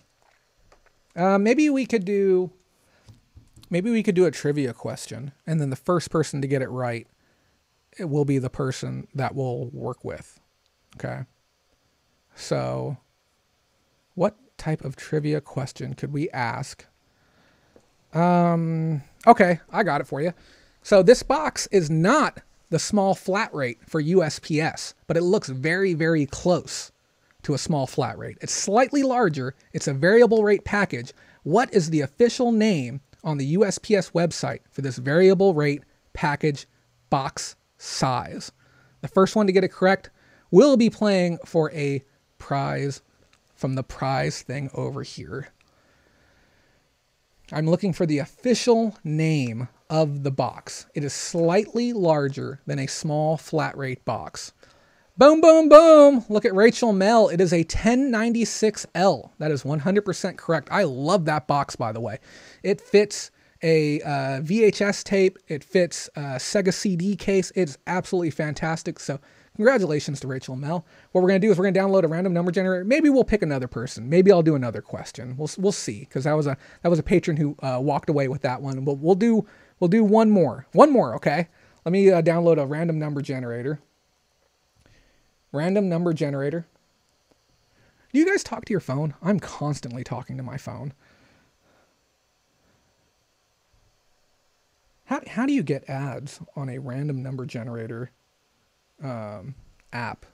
Is that really necessary? So I'm going to do it here so that you guys are going to be able to see it. We're going to be generating a number between 1 and 20. Okay, I think we're...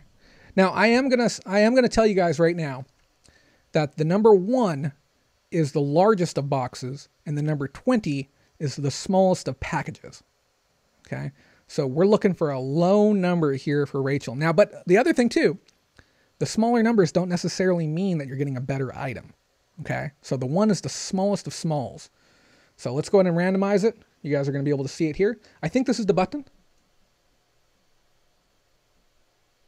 13 is the number that we have there. 13, 1, 3. Let's see what Rachel gets. And like I said, I have no clue what is in any of these. Let me get all my thrifted stuff out of the way. So like I said, we have the pile here. You can see the numbers across the front. You see the 1 is down here in the corner. I don't know if you can see that. And I have these propped up so you can see them. 1, 2, 3, 4, 5. I think the 13 is going to be a packet. 14, 12, 13. So I'm gonna fold this back, okay? So you can see the number there. There's the number 13. I have my address on the other side. I'm trying to be mindful of my address. And as you can see, this is still,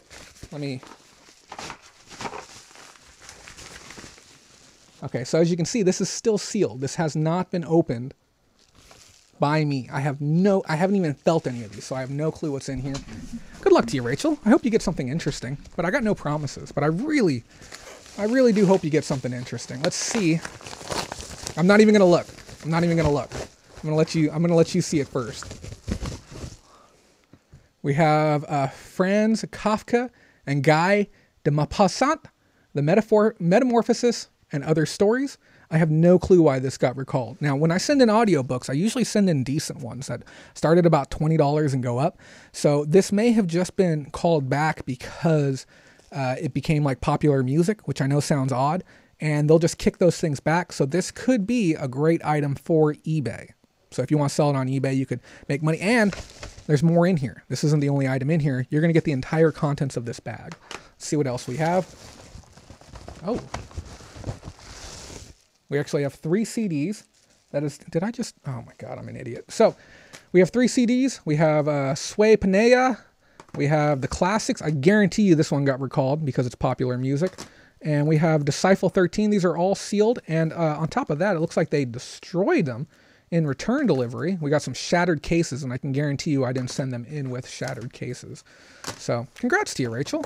I hope you enjoy your items if you want them. If you don't, they will be donated on your behalf to a Goodwill or Salvation Army. So I think we need to get one more winner. What to ask? What to ask? Okay, I'm gonna verify this one real quick.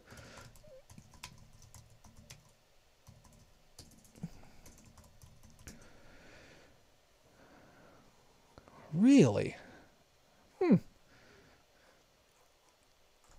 Okay, you guys ready for your next trivia question? Get your chat windows open so that way you can respond. You may, and you know, here's the thing: you can cheat but if you're gonna cheat right. Make it quick, make it snappy. What year was USPS founded? That's what we're looking for right now. What year was USPS founded?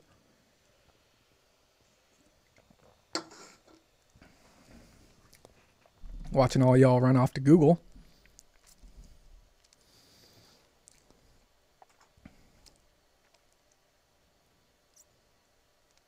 And we are going with what?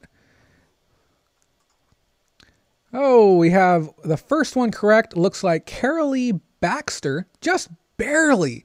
Oh my God, head to head with CatCon. You guys were right next to each other with the answer of 1971. You guys are fast with the Googles. So this was the last one right here. We're going to re-roll right now. 14. 14 it is. So let's see what we got in 14. Again, I have no clue what's in there. Oh my God, what was it before that? I'm sure it was something else, but you know, good old Google, that's what they're telling me. Yeah, I didn't think it was that recent. I would have said, if I had to guess, I would have said like 1890, 1910, somewhere in that range. Let me see. So originally, apparently it was the USPO. The mail traces back to 1775 during the Second Continental Congress. And if I keep reading this sentence, I will lose every one of my viewers right now. So did anyone else guess 1775? Because that would have been an impressive feat as well.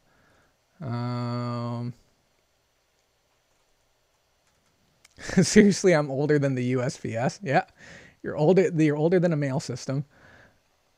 Mindy is asking for both people to get prizes. Okay, we'll go ahead and do it. Let's roll one more time. So let's do Carolee's first. Okay, and we're gonna give Carolee the 14, and then we'll re-roll as long as we don't get a 14. Thanks, Roger, for jumping in with the 1775. But yeah, so let's do 14 first.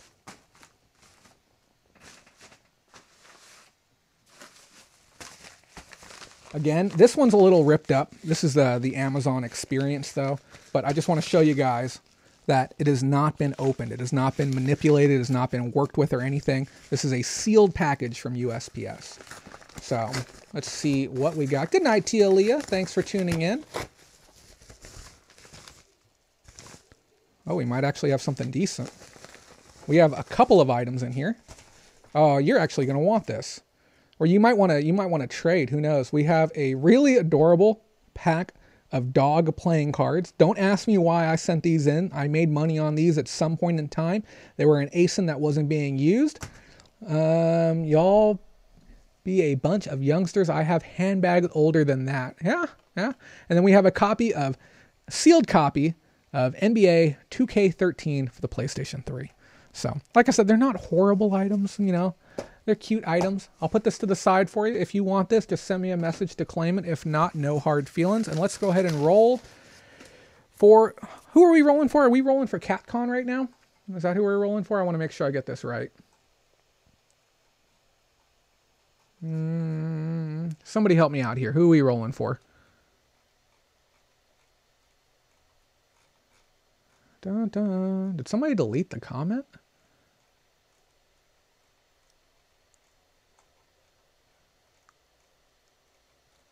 Where are you at?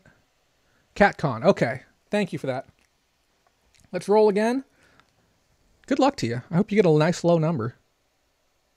A 10. That might actually be a cardboard box. You screenshotted it. What do you think? I'm going to cheat you? Come on now, Capcom. Oh, you get a box. Oh, it's heavy. Oh, this is a heavy one. Oh, boy. It feels like books, but it is heavy. Again, sealed. It's a factory seal from Amazon. I have not opened this. Oh, I do want to preface. I have one box I thought was food that was being delivered to me. So I did open it and peer in it. And that's number 7 has been peered in. But yeah, I'm going to open it this way because my address is on the other side. Let's see what you get. Let's see what you get. Do I have my knife here still? We have a man knife, which is your car key.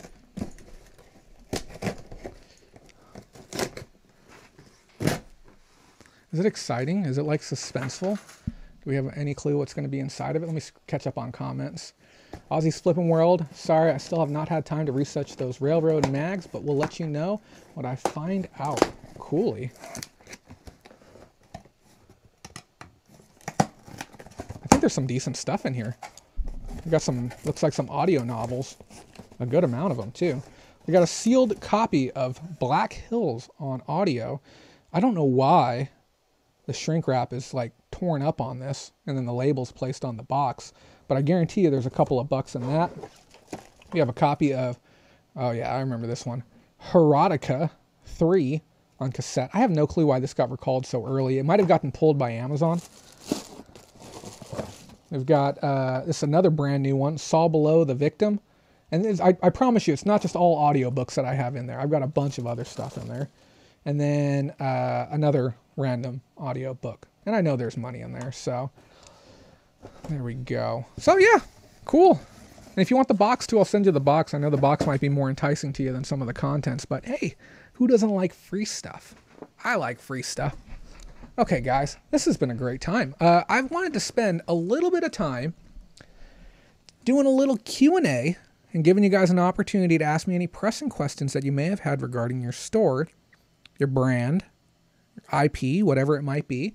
And then at the same time, I wanted to talk with you about just a little bit of life, a little bit of stuff, a little bit of me. And you're very welcome, CatCon. You're very welcome, Rachel. You're very welcome, Carolee. I'm happy that you guys won. I'm happy that we were able to make it somewhat random and fair. But yeah, I wanted to talk with you guys about not half-assing stuff. I don't know what it is. It just seems as of late I've seen a real lack of effort everywhere I go. And I'm not going to sit here as if I'm innocent and I haven't half-assed stuff myself. I mean, you guys know what the show looked like 6 months ago. You guys know what it looked like a year ago. We've come very, very, very far. And I'm not just talking about like YouTube and that ecosphere. I'm just talking about in general. Going to a swap meet as a vendor and not having all of your stuff ready before you get there. Going to the swap meet as a vendor and choosing not to set up until 10:30. Okay. I don't know what it is that really rubs me the wrong way about seeing people doing this. But I think that the part of it that really bothers me the most is when people half-ass stuff and they know they've done that and they're okay with it. Like they've set the bar.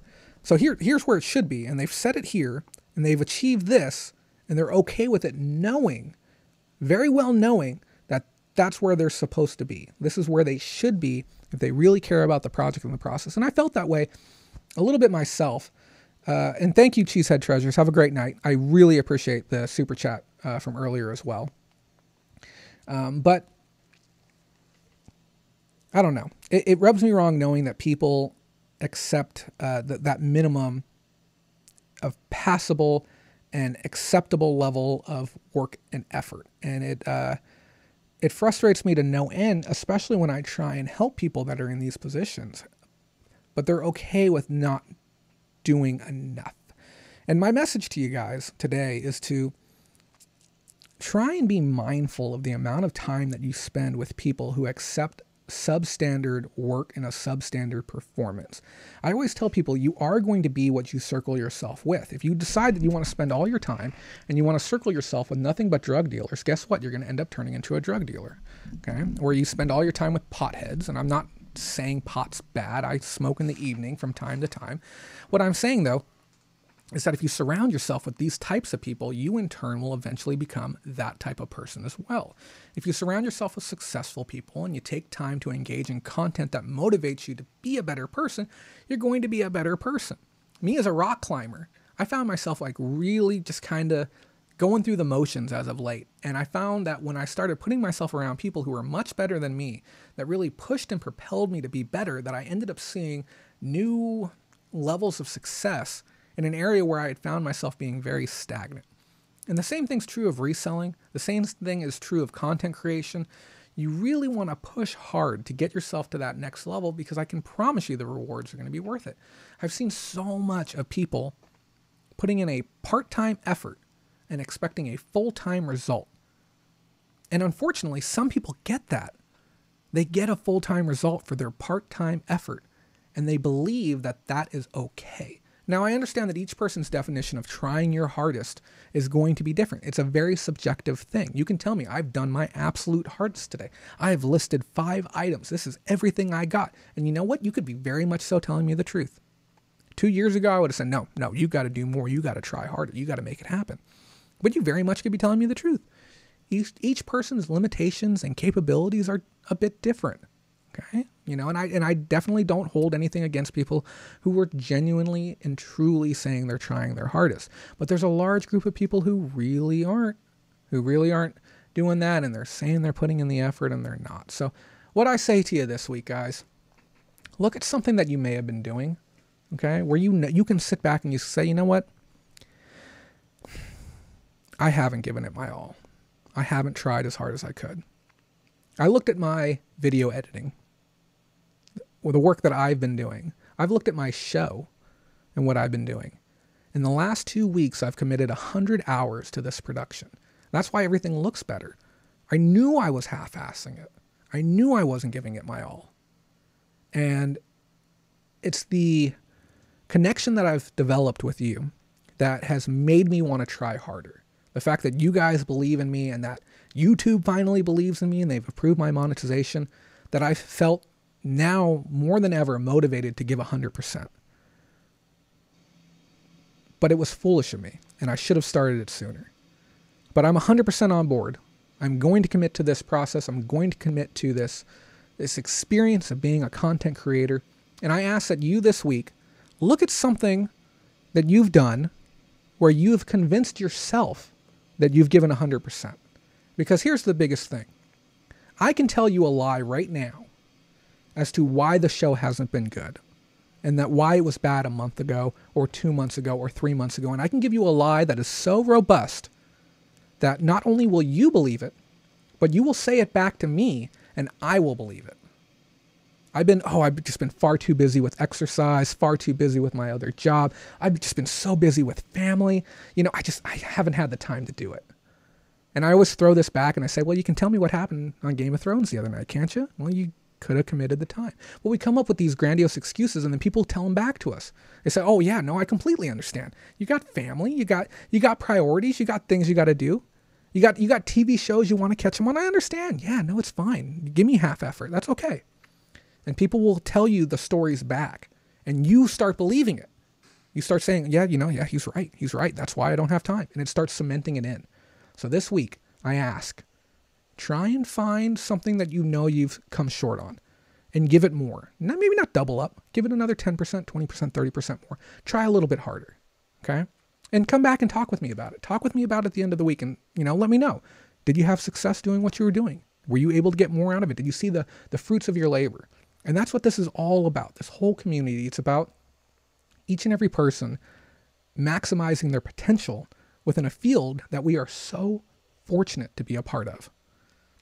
I'm so fortunate to have you guys. I hope you feel the same way about me.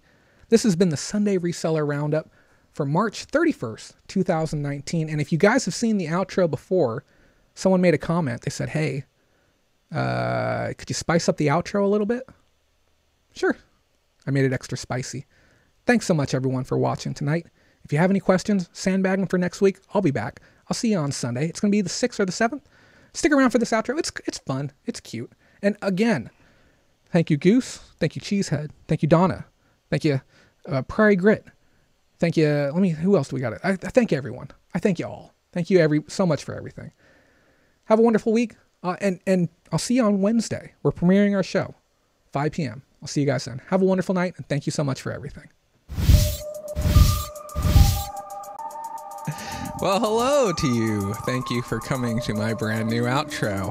Those of you who don't know, I am not the best at editing, so we have this green screen and we're gonna make the best of it. So away we go. Whoa, isn't that exciting? Look where we're going. Wow, we've ended up here. So yeah, the whole purpose of this outro is to be able to say thank you to you, the people who help support this program. So thank you to our base level patrons. I truly appreciate it. Whoa, we're going someplace new now. Holy cow, look where we are now. Thank you to our next level of patrons. I really appreciate it. We got one more stop to go. Will anyone be there? Let's go. Here we are. Hey, look at that. Thank you. Again, I appreciate it. Thank you to all of you. Have yourself a wonderful day. See you next week.